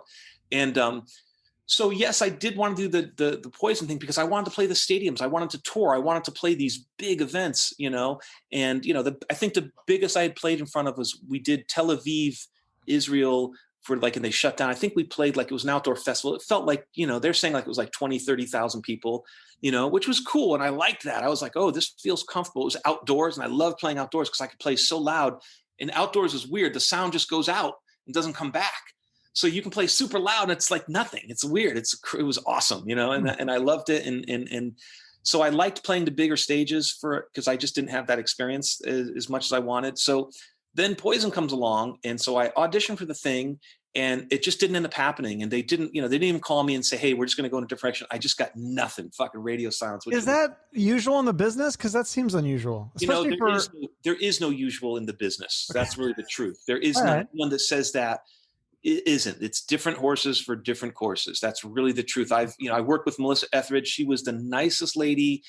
I mean, literally, I couldn't believe how just like she was cool. She would work. We would talk. It was very collaborative. I mean, what a nice person. What a talent, and she really respected and addressed her. The people that she worked with, everybody from the engineers to the producers. I mean, I really can't say a nice enough things. Like, her and Rudy Sarzo are going to end up in heaven somewhere. like they're just, that's at least was my experience with them. Yeah. Then I've worked with people that were they say, don't meet your idols. And let me tell you, there is so much to be said about that, because you meet people and you're like, how can you be such a talented person and be such a walking pile of garbage? Like it is amazing. So my experiences, and they've been vast on many different levels, is it's just different for every different set of circumstances. It seems like most of the most successful people are usually typically the most professional and nicest, at least in my experience with doing the podcast, like Dee Snider and, all the big, like John Corabi, those guys are just so nice. Like Alice Cooper, I've heard nothing but good things about him. Yeah, same here. I've heard great things. Well, it's funny. Dee, I played on a song, Easy Action, with Dee Snider back in the day from a producer, I want to say Rick Wake. So he's a phenomenal singer. Like, don't be fooled by the image. When it comes down to it, that dude's just got a great tone to his voice, and he's a hard working guy. Like, he's not in the shape he's in by accident, is the point. So, another East Coast guy. And Joe Franco, which was the drummer, who's another you want the Joe Francos in your team or in your life, because he's just, professional and super talented. And these are the people you want. And so I've been very fortunate to work with these just monster talents and also just really nice people. And I've also worked with some of the biggest nightmares where you're like, geez, it is what it is. You just kind of have to, you just learn to kind of navigate the personalities, because each one in their own way has something to bring to the table. And there's honestly something to be learned at all of these junctures. I've even the people that were horrible to deal with, I've learned a lot, and it depends on your personality. I don't have a problem with people that are hard to deal with, because, it's just, it doesn't bother me. And like I said, I only bend so much, then it's like, fuck off. You know what I mean? I think once those lines are, established, everybody knows where they are, and then we just get it done. Some people like to create through tension, and you have to realize that's just their method. Like some people, I like things to be kind of calm and cool and collaborative, and, everybody's, I like it to be a good vibe, but some people love tension and just the bashing of heads and just like, everybody fighting for their spot. And that's their method. And so you have to be willing to kind of jump in there and start kicking ass too. You can't be a daffodil and, amongst crocodiles, it doesn't work. Yeah. So back to the Poison thing. So so they don't call you. So then time goes on. And then obviously we know the story with Richie. They threw his bags over the fence. They had a falling out. Yeah, they had a falling out there, and they moved on. What did you slept with somebody's girlfriend or something? Or listen, it's out there. I'll let you guys go online and search it up. But yeah, they have a falling out with him. They literally leave him mid tour, and they have another leg of I think they had finished the U.S. tour, and I believe there was part of I think it was like Chile, Caracas, all that. They had like a couple overseas stuff. They had commitments they had to make for this album they did with him. So there was a cycle. The cycle is you write a record, you record a record, you release the record, and then you tour to promote the record. And if the record does well, the cycle is a long cycle. If the record doesn't do well, then it's a shorter cycle, and there may not be another cycle. So Poison was on top of the world.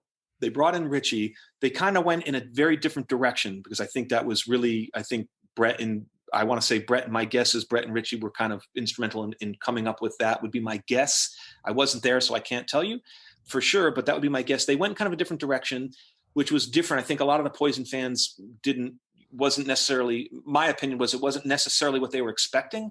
You know what I mean? So even though I thought that record had a lot of great merit to it, I don't necessarily know if it was what people were, was what they were ready to digest at that time. So the record did what it did. They did a cycle. And then at the end of the cycle, they had the falling out. Richie's out. They had some overseas stuff to do. And then they come back to me. I was body surfing on a Sunday, and then my phone was like, when the moral story is, when people want to find you, they will find you. I must have gotten 7 phone calls from 7 different people. Hey, call into the Poison camp, call into the Poison camp. They were calling my parents' house. I mean, it was crazy. It was almost like the cops were after me. It's like, this is before cell phones and social media, so they can't just find your Twitter or whatever. Yeah, I think there was cell phones. I had the big old flip top, but I was out surfing. What did I do? Shit, It's fucking Sunday. I'm surfing, in Malibu. You know what I mean? Just living the dream, So I get a call. I talked to Ricky. Ricky was in Studio City. Now at this point, I think at this point I lived out here now. So I was already out here. I had basically decided to make the move. So I was out here. So I met with Ricky that same Sunday. I remember showed up. I was fucking, still had sunblock in my face and shit.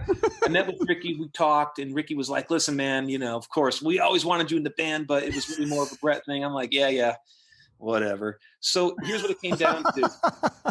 It came down to, I already knew the tunes because I had already jammed with them. So they already knew it was going to work. So they said, listen, we want to bring you in. Let's do this tour. If the tour works out, we'll talk about moving forward. And they offered me a pretty sizable amount of money to do it, to the tour, for, I think it was going to be a 2-week tour, but in the back of my head, I was like, yeah, you guys totally jacked me on that last one. And they offered a decent amount. They were definitely over a barrel, So I went back to them and says, well, double it. Yeah. I love that part of the story. That way I was fine. Like, I kind of felt like, all right, it was what it was, but then I doubled it, and so at that point I was good. Like at that point. And they said yes, right? You said double and they said, okay. Oh yeah, on the spot. No problem. You know what I mean? So it was a lot. Maybe you could have got triple. Nah, they weren't going to do triple. It was double. I asked for a lot. You know what I mean? Okay. So, you know what I mean? And honestly, it wasn't about sticking it to him. It was just about, hey, I was out that money and I just felt like, man, fuck it, double it. And I feel good in the moving forward. And so that was it. We doubled, we did the tour, and that was a great experience. We got to do like Rock in Rio. I played Chile, Caracas, South America. And I got crazy stories about that are just like, holy shit, you can't make this stuff up. Like Quentin Tarantino needs to call me. I got shit that is for fucking off the rattles, dude. It's nuts. What? Give me one of those. Jesus. You have the greatest teases. All right. Well, think about this. The first gig I ever played, and I'll give you the abridged one because I can't let all the juice out of the box. But basically, we go to play in their version of I think it's maybe Chile. I don't know. South America somewhere. I'm not even sure because honestly, they start blurring together. Yeah. We're going to do sound check, and their version of a stadium over there was kind of like a really big gymnasium. Now we're talking, there ain't shit up the code. Like I'm looking up, and as we're hitting the kick drum, dust is coming down, and I'm like, and all of a sudden, like when you flick a card, like you play the card where you throw the card. Well, every now and then a ceiling tile would come down and whoo, like would fling right by you. And then I looked up and I realized, holy shit, that's not dust. That's probably asbestos. You know what I mean? And I'm looking up and I'm like, fuck, man, there ain't no sprinklers in this place. Like I was like, oh shit. You know what I mean? So I was like, okay, well, fuck it. Here we are. It's, you're in a third world country. It's a whole different set of rules over there.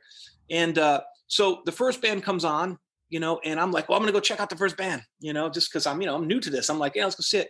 And I'm like, holy shit, it's raining. You know what I mean? In the first band, it's fucking raining on the first band. And I'm like, well, I know there's no sprinklers.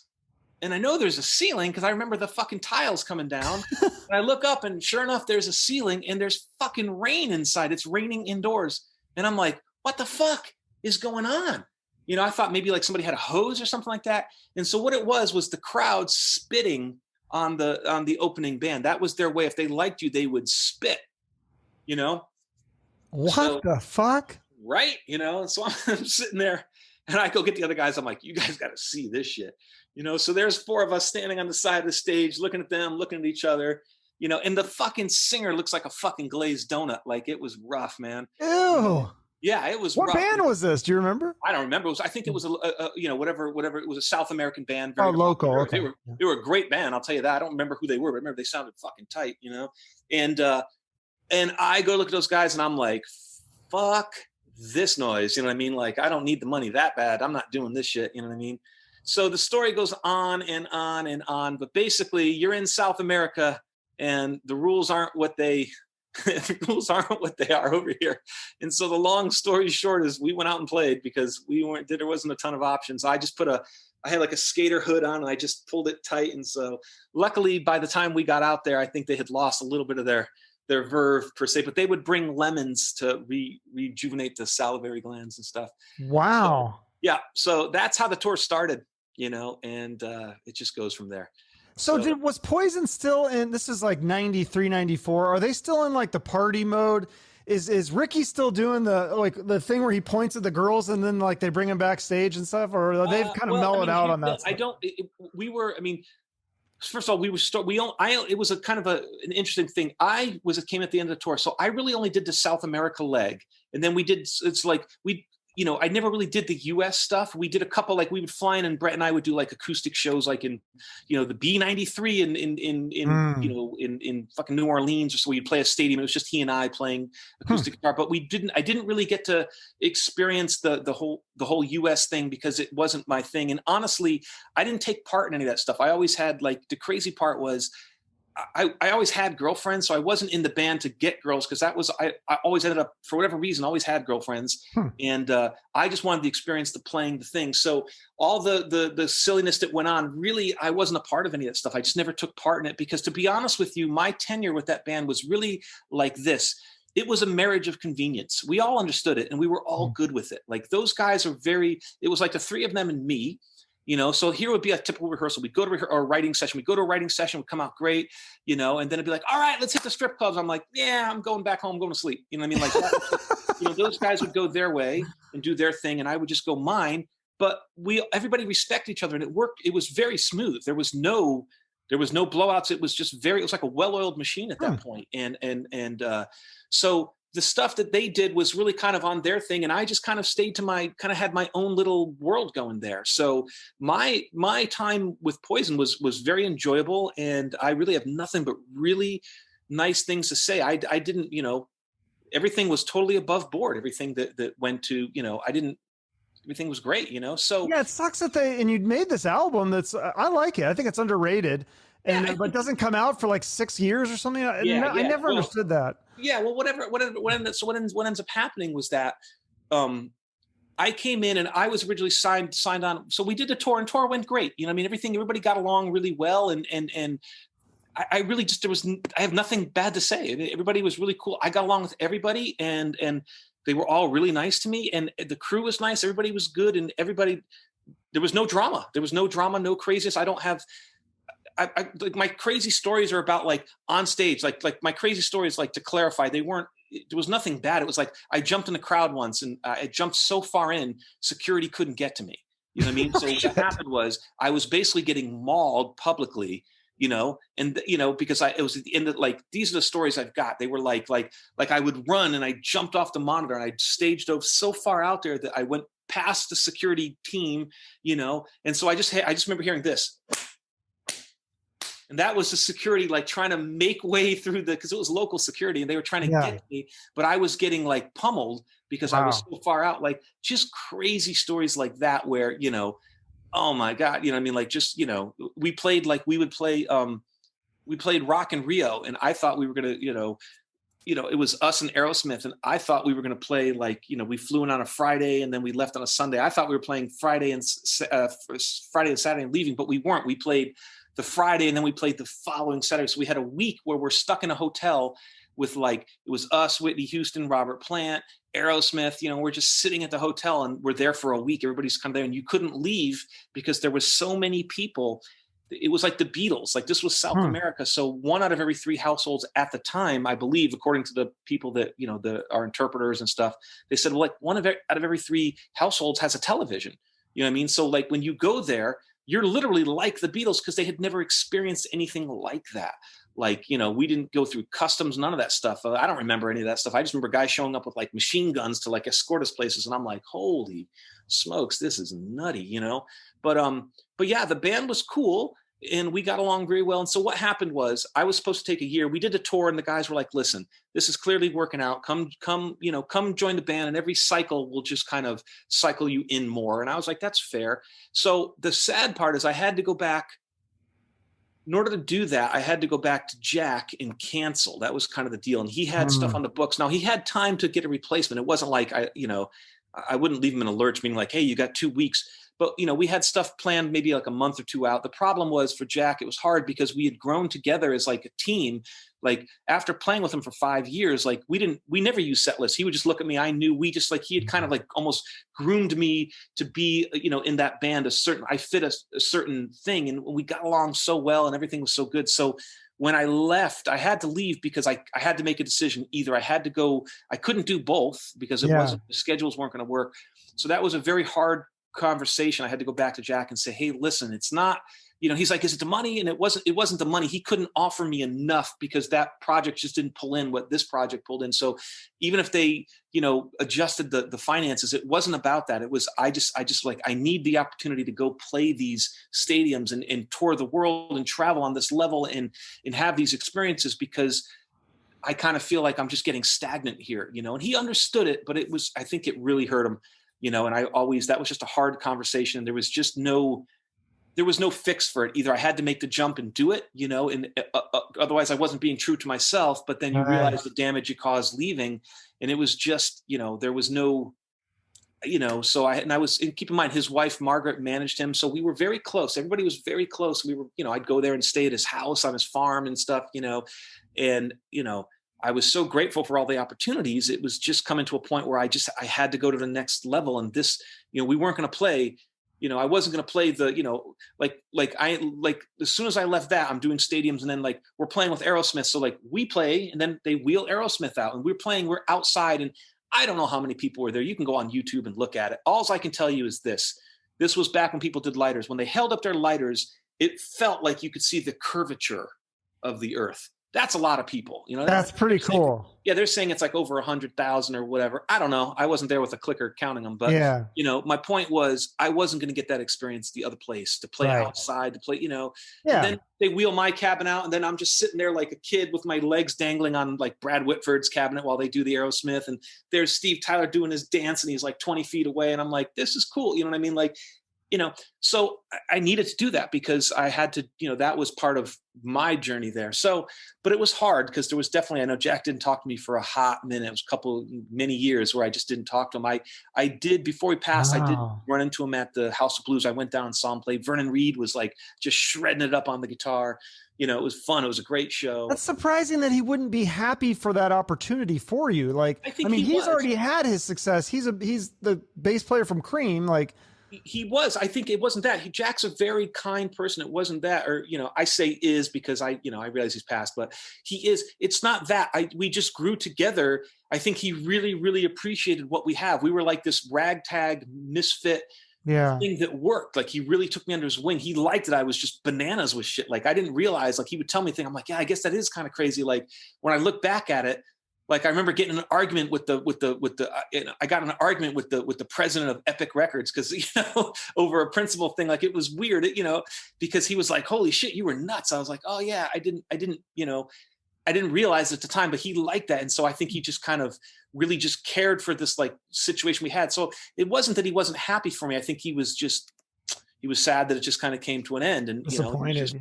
yeah, disappointed, I think, so, but we talked, we had a great, we talked at the House of Blues and I saw Bernie there. It was great. I got the chance to kind of catch up and he was, he was doing great and everything was great. But like I said, it's the music industry. It's not, it's not what you think it is when you think it is. Yeah. Everything comes with something else. And so. Yeah. Well, But I know you got to get going, but before you got to tell me that I know, well, you've already told the story before, but my audience hasn't heard it. The David Lee Roth story. This is legendary. I love this one. yeah, it's a good one, right? I was I'm trying to think. I was walking on Venice Beach with my girlfriend at the time, and I ran to Rick Rubin, and and he was really cool. I've always been a big fan of his production wise, and he was, he's a real hip guy. Like he would. Have you seen the documentary on him? No, is there one? Yeah, it's like it's really interesting because it shows how he's hands off he is with the production. It's more about the vibe and stuff. Yeah. He kind of gives you the rope to kind of hang yourself a little bit, Yeah. in a good way.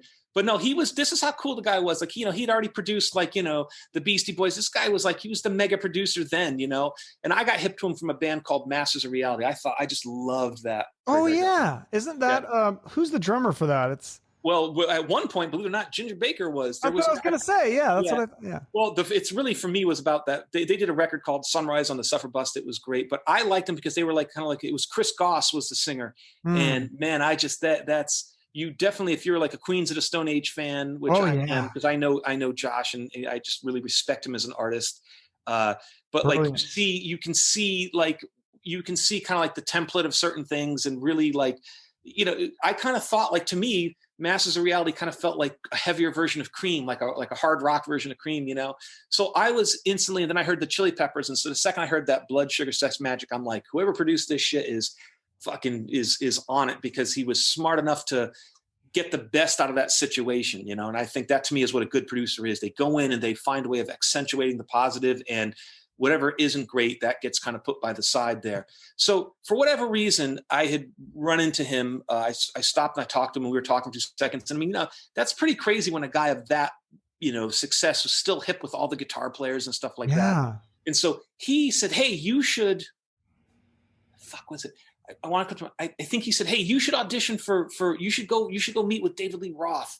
And I think he told David Lee Roth, he goes, you should call this kid Blues, because at the time, Roth wanted to make a blues record, and Rick is like, well, his name's Blues, so you should check him out, and at least that's the way the story was told to me. And, and I'm like, that's fucking hilarious. So anyways, the story goes like this, and it's a funny story. And like I said, all my stories, I got to be honest with you, I don't really have any negative of anything. So every story, please take with the best. Yeah, no, these are fun. This is great. Yeah, they really are. They're hilarious to me. Yeah. Like I said, who knows with the digital age? I'm surprised you don't do more podcasts. Like, I try, honestly, I try to kind of not do them. I like kind of staying a little bit under the radar.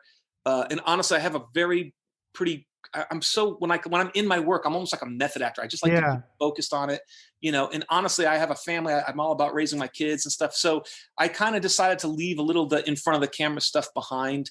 So I kind of just randomly pick things that I think would be a good fit. Obviously when I checked out your stuff, I was like, oh, this guy gets it, but I don't want to be common fare. I'm just not about that. You know what I mean? Yeah. So I'm just warning you now, because I have a lot of podcasters that follow me. They're probably going to be reaching out, so you could pick. Well, I mean, once again, it's if there's something if there's a different angle or something to come at, Plus, I just get tired of telling the same stories. There's so many great stories out there, but anyways, the Roth one was like this. Now, clearly, Van Halen was just the band. That band really did it for me, as far as like whenever I heard that, when I had a Sony Walkman, I remember walking to school and just. Whatever it was, the second I heard that band, I knew every fiber of my DNA knew, holy shitballs, here we go. And I can't tell you exactly what it was a culmination of everything. And so for me, as much as I love the Hagar era for what it was just, I'm a very diehard, Roth was the guy for me, even though, listen, if Sammy Hagar called me right now, I would literally hang up with you on the spot to go work with him. I would tell you to do that. Yeah. Yeah. Because I mean, and especially now he's a real deal singer, the way he keeps his voice in shape. I mean, the guy's tone, it's great. And all the stories I've heard of people on the podcast that worked with him, it sounds like it's freaking amazing. Like he picks up in the red Ferrari. It's always the same story. He picks up in the red Ferrari, and it's just crazy. Well, he's got a great guitar player, Victor Johnson, which was really from the Bus Boys. That guy, even back, I remember listening to Delirious going, holy shit, that guitar player knows what he's doing, man. And I was right. The guy's a great guitar player. So I'm going to say Sammy's got a great ear for guitarist. And so as much as I am a fan of him, as it just of the two, I was just a Van Halen guy. It was like that chemistry. It was everything about Roth, from like everything. So of the two, listen, it's like, do I take the Porsche or the Ferrari? They're both amazing. There's, I don't think anybody can find fault with anybody. I'm just saying, for me personally, I was a original. The first six were what I was about. Probably also because the guitar sound was what it was. When he changed and he kind of started to evolve and move it out, it just lost me. I like the ride. I don't care about the hits. I care about, like, I like the warts and all approach. I think that's kind of what I liked about it. And so, as good as Hagar is, he's just not that. He can't be that because he's not that. He's much more of a polished professional, singer. And in all fairness, I just liked them because that was their early phase. So no matter how good he is, he just wasn't part of that early phase. So I will say that. But my respect for Hagar is off the charts. But anyways, so I was a Roth guy. So at some point, I was still living in Connecticut at the time. I don't know how or why this works out, but I was still living there, and I was about to move out, and I was living with my then girlfriend, and I was staying at her place. I was going to move out in about a month, and their parents were so cool. I mean, they let me stay there. I had all my gear, which were in road cases, sitting in their garage, which was about to be shipped out. So I had like about 4 weeks where I needed to kind of stay before I made the final move. And I was going to move out and find a place to live, and then she was going to come out and live with me. So we were kind of, pretty far along in our relationship. It was good, but the parents were just super nice, and they said, "Hey, listen, if you want, during this transition, you can stay. We have an extra room. You can stay there, and you can just stay at our place for a month. We're fine with it." So, and their house was meticulous. I mean, like, everything they had, like, it was very Connecticut, like doilies everywhere, and like, little signs of, around the place, little tchotchkes everywhere. And so I got to stay in this it was like a guest room that, like, and it was literally like a showroom. It had all these pieces that were like meticulously, and pillows everywhere. So I would literally just lay in the bed like this. I wouldn't even go under the covers because I just didn't want to mess it up. You know what I mean? Like, I did the whole vampire style sleep. And and this was, right when this was pre-cell phone or very early cell phone. So I come home from whatever job I was doing at the time. I think I was working in New York City doing a session. I come home, and the mom was very nice. She goes, "Oh, hey, I've got a message for you. Mr. Roth called you." And I'm like, "Mr. Roth?" And I'm thinking, like, my accountant firm, maybe, like, I'm trying to think like this, I can't quite put it together. And I said, "Mr. Roth?" She goes, "Yes, he left a message." And I'm like, "Okay." And I'm thinking, like, it's like, did I not pay a tax or something like that? And so she looks at the thing, looks at the piece of paper. She goes, "Yes, please call. It's in regards to fame and fortune." And I'm like, fucking David Lee Roth. I knew instantly. I was like, oh shit, so there Fuck we go. yeah. And I knew the second I heard that, I'm like, it's on. So the next day I have to call this number at 12 o'clock. I call, and sure enough, I get the assistant, and the assistant puts me through to him. And there it is, man. There is, just like on the videos, "Hey, man." And it was like, holy shit balls.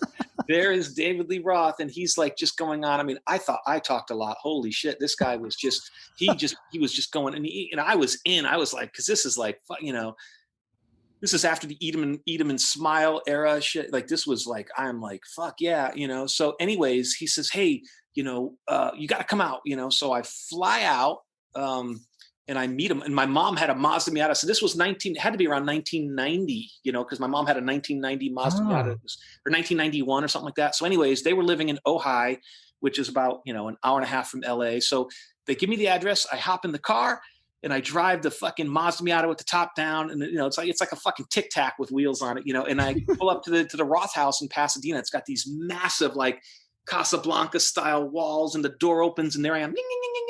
The car comes in. I park the car. The assistant comes out, and okay, yeah, Mr. Roth is down by the pool, and I walk, and it's like, it's quite an estate. Like, it's like, you're walking through like this path, and you're going down these big. Did you say it was like the Scarface house? Yeah, it was literally like the fucking Scarface house. I was like, oh shit, And sure enough, there by the pool in his fucking Adidas tracksuit is David Roth, man. And he's like practicing his fucking Tai Chi and shit. And I mean, like, and he's got this big fucking phone. And I'm like, holy balls, this is nuts. You know what I mean? And he was fucking hilarious. Holy shit. I mean, so it was ultimately a 3-hour meeting. And the first meeting was first hour was, I'm telling you, my fucking sides hurt. He was so funny. I mean, like, it was like the guy was just banging him off. He was just one liner after one liner. He was dropping these chestnuts of knowledge on me. Holy shit. I mean, I had to literally take a minute and be like, dude, give me a second. Like, he was fucking funny, charismatic. I mean, holy shit.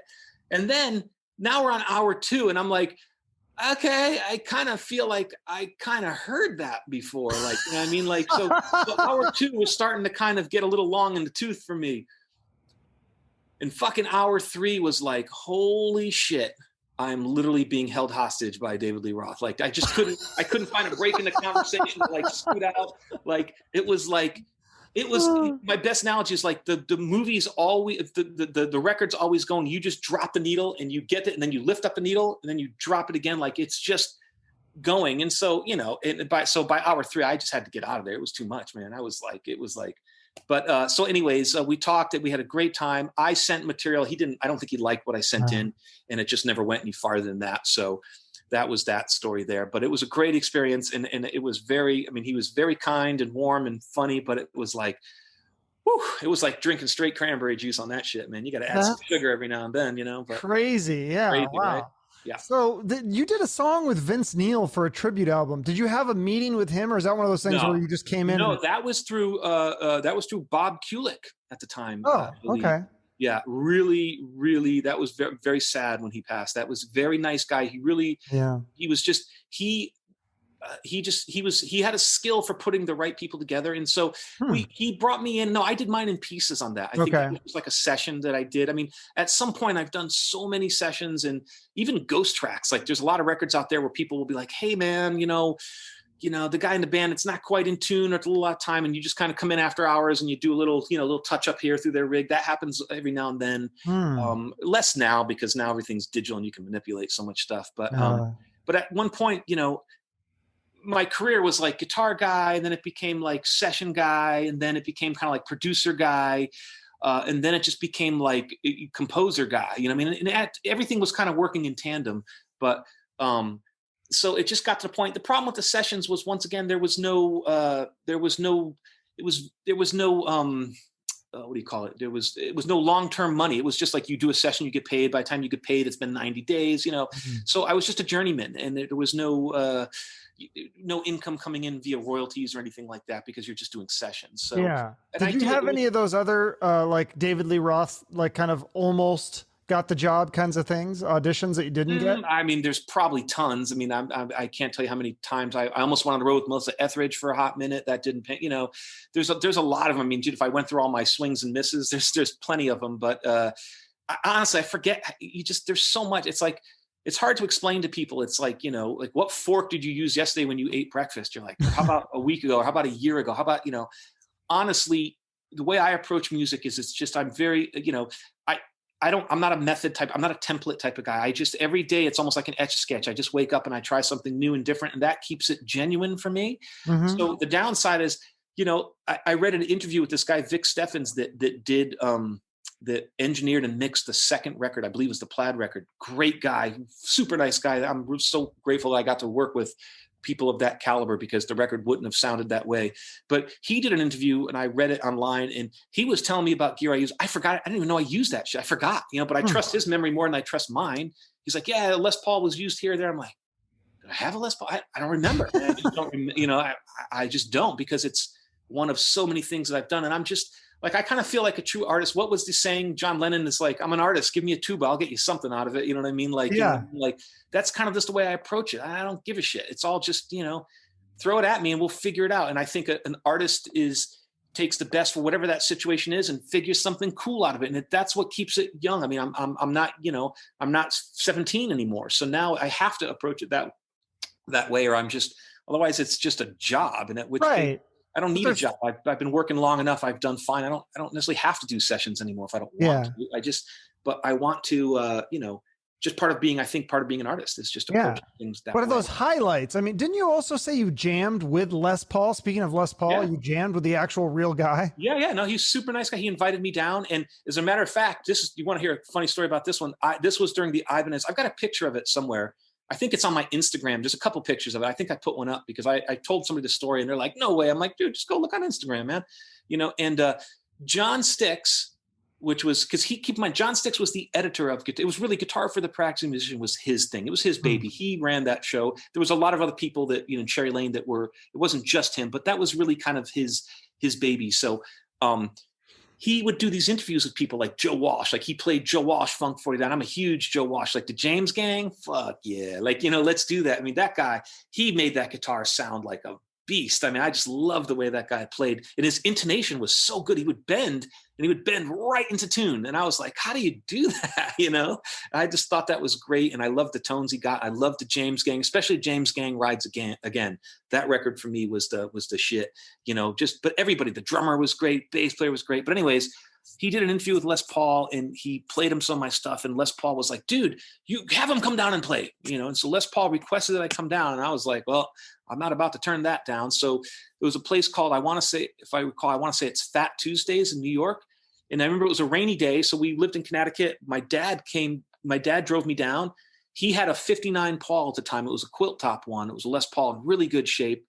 And I had the Ibanez, and I didn't want to play the Les Paul. Fuck that old guitar. I wanted the Ibanez with the whammy bar and shit. So I came down. I was wearing my mom's silver shirt because that was rock and roll at the time, And I came down. I sat through the set, and he says, "Hey, I'm going to bring you up and play." And I was like, "Let's do it." And he played, and the guy was great, and he was funny. And I don't remember what we played. I just remember doing he would play and he would do all the fast stuff. And I was like, well, okay, I got to go to the other way. So I would try and counter what he did. And so I was doing a lot of the whammy stuff, and he just thought that was hilarious. Like he would smile when I do the whammy shit.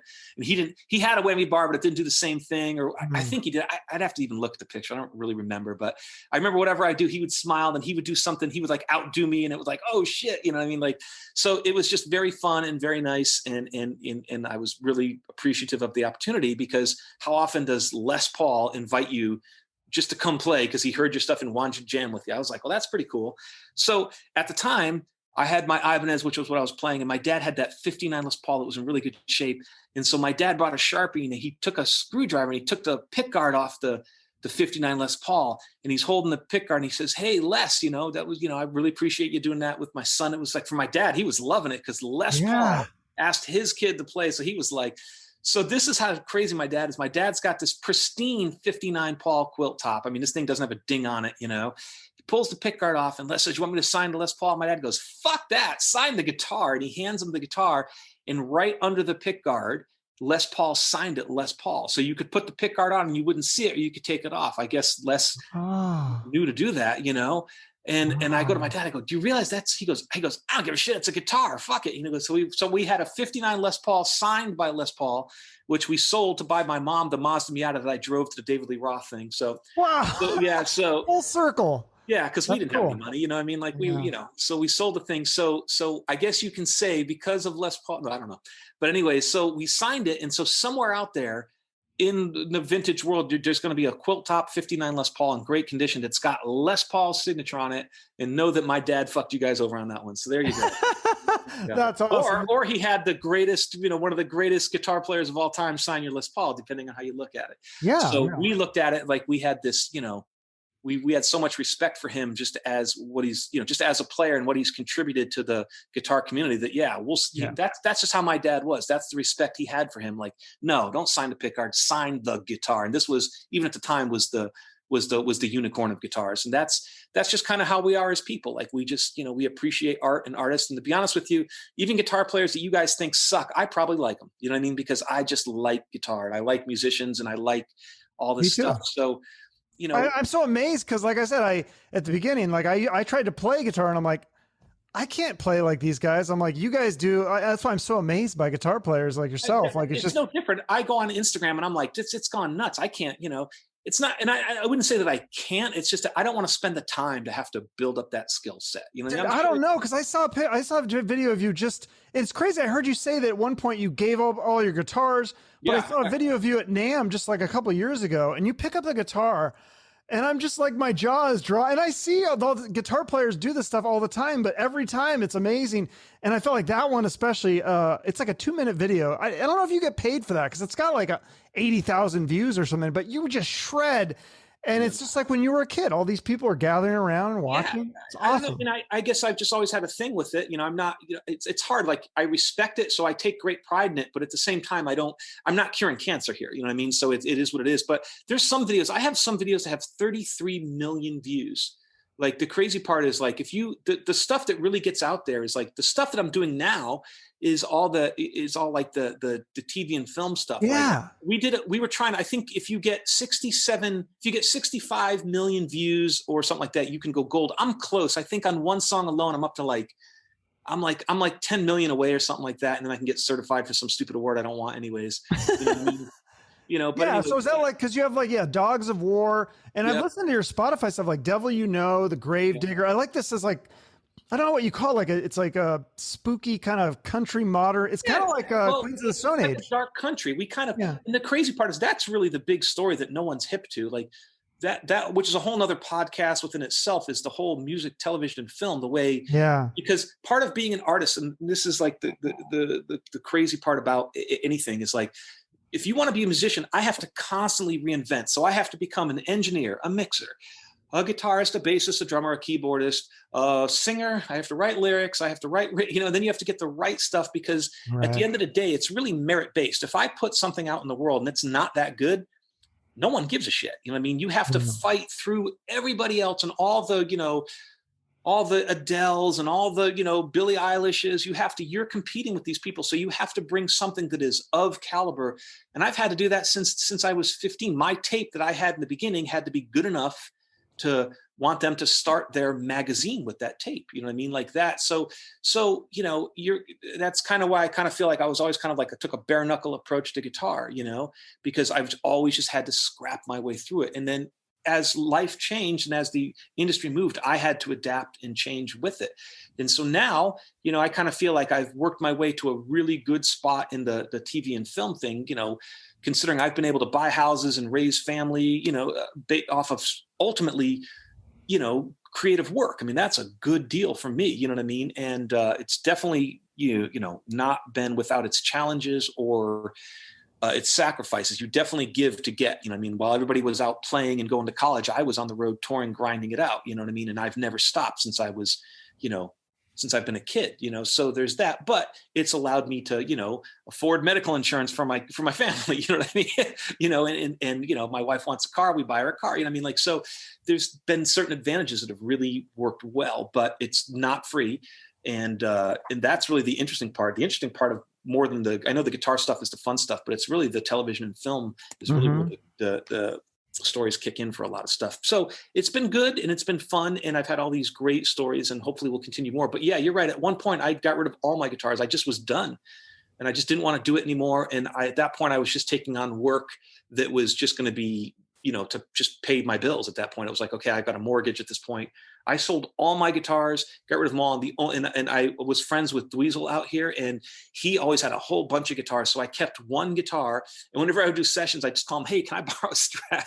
Can I borrow a Tele? He's like, yeah, just come take whatever you want. And so I would just use his guitars. As a matter of fact, just as how cool he is, I did this one session for First Com where I was doing kind of like it was for television and film. They wanted like Stevie Ray Vaughan type stuff. And I didn't own a Strat. I only owned one guitar and I sold it. I had just bought my house and I'd taken I just was so done with everything. I was like, I needed to purge it and just get out. And so I was living in that house and I called Dweezil. I said, oh shit, I got rid of my Strat. I said, hey, can I borrow a Strat? And he goes, yeah. So I show up at his house and he had a bunch of them and he had like a bunch of them in like this kind of like guitar row. And I said, I just need a Strat. And he goes, well, just pick the one you want. I go, I don't care what it is. It just has to have big frets because I got to do a lot of that Stevie Ray Vaughan bending and he has big frets. So he just grabs the first one that's next to me. He goes, here, just take this one. And I don't think I had the right case for it. He goes, just take that one and just do it in the case. And then when I got home, he had given me the Hendrix Strat to use. Damn. Yeah, that's how cool. He just didn't, because they were just tools. Like we all knew what that was and what it wasn't.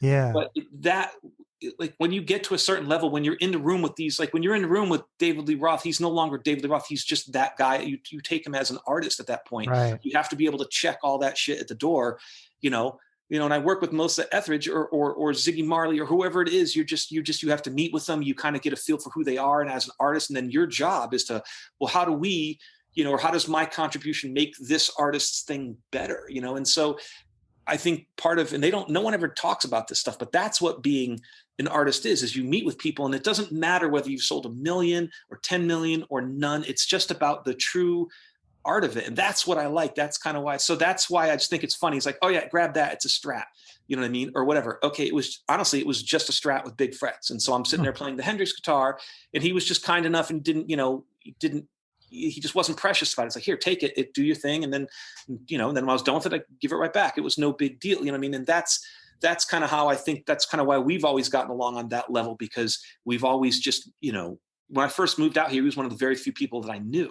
And we just always appreciated music. Like we'd be sitting there listening to like AC/DC at 2 a.m. and then whatever celebrity would come over, we didn't even give a shit. We're like, whatever, dude, check out this riff. You know what I mean? Like we were so hot on listening to fucking whatever it was that we didn't give a shit whoever the celebrity was, because we were just in that moment and we were all about the music. And that's how, that's kind of how I like to, live my life that way. I think there's a pureness to it, considering the rest of the world's gone to shit. You know what I mean? And like, yeah, I don't want any part of what's going on right now. It's just nuts, and try raising kids through that fucking shit show of a fucking world now.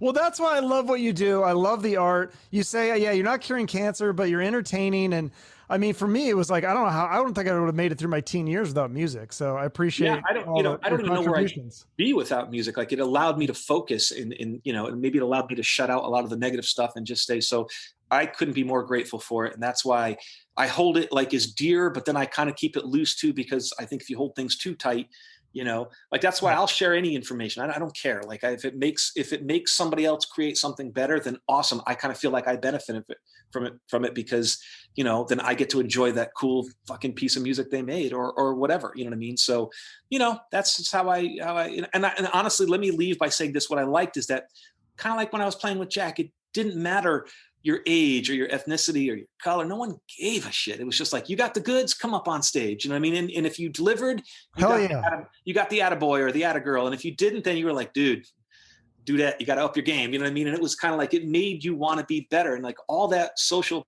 bullshit was left at the door. I didn't even realize I was playing from guys from Parliament until I heard them talking on the bus. I'm like, oh shit. Right. But I didn't care because I just thought they were great. It didn't no, that's how I think that's the one thing about music is it brings everyone together from all different backgrounds. Because if it's good music, who gives a shit? What you make good music? I don't give a shit. Yeah, exactly. When it's good. Every now and then you'll hear something you're like, oh yeah, and you look to your friend, they're like, yep. You know what I mean? It's all the bullshit goes away, and that's what I like it. There's a pureness to it. So absolutely, I find that awesome. So. Well, thank you so much for doing this. I always end with a charity. Is there one that I know you're a big supporter of animals, or is there another charity that you want to? Anything animal based. I feel like anybody that will do any kind thing for any animal, just because they really can't stand up for themselves, and exactly. They do things that are kind of quirky at times. There's really no maliciousness behind it. So yes. I am so pro animal on any level. Anything. My mom worked for the Humane Society. I know that was good. Okay. It's hard with these charities because you never really know where it ends up, but anything animal related, or even, honestly, if you just make an effort to do anything kind towards an animal, I would greatly appreciate that and be forever in your debt on that level. So, okay. I love it. Well, thank you so much for doing this and going way over the time limit that you were. Like I said, sorry about the rough start there, but welcome to my world. But listen, I very much appreciate your time, and I especially appreciate anybody's time that's willing to listen to me blabber on at 1,000,000 miles an hour about some crazy old story. So, it was great. It was so much fun. I loved it. Thank you so much, Blues. All right, take it easy. Thank you. All right, see you later. Bye-bye. Well, thank you again to Blues Saraceno. Very cool to have him on the show because I know he doesn't do a lot of interviews. I was a big fan, and I still am. I love the stuff he's doing now. Check out his Spotify to hear some of the stuff that he has. He's got his music placed in tons of film and TV. And check his website in the show notes to see the full list. It's really long. He's doing a lot of great work with all that stuff. He's also on social media if you want to follow him. Mostly Instagram is what I'm seeing him post on. And if you enjoyed this episode, check out some of the other stuff I've done. So make sure to subscribe or follow me on social media to keep up with future episodes. I appreciate your support. Thank you for listening. Have a great day and shoot for the moon.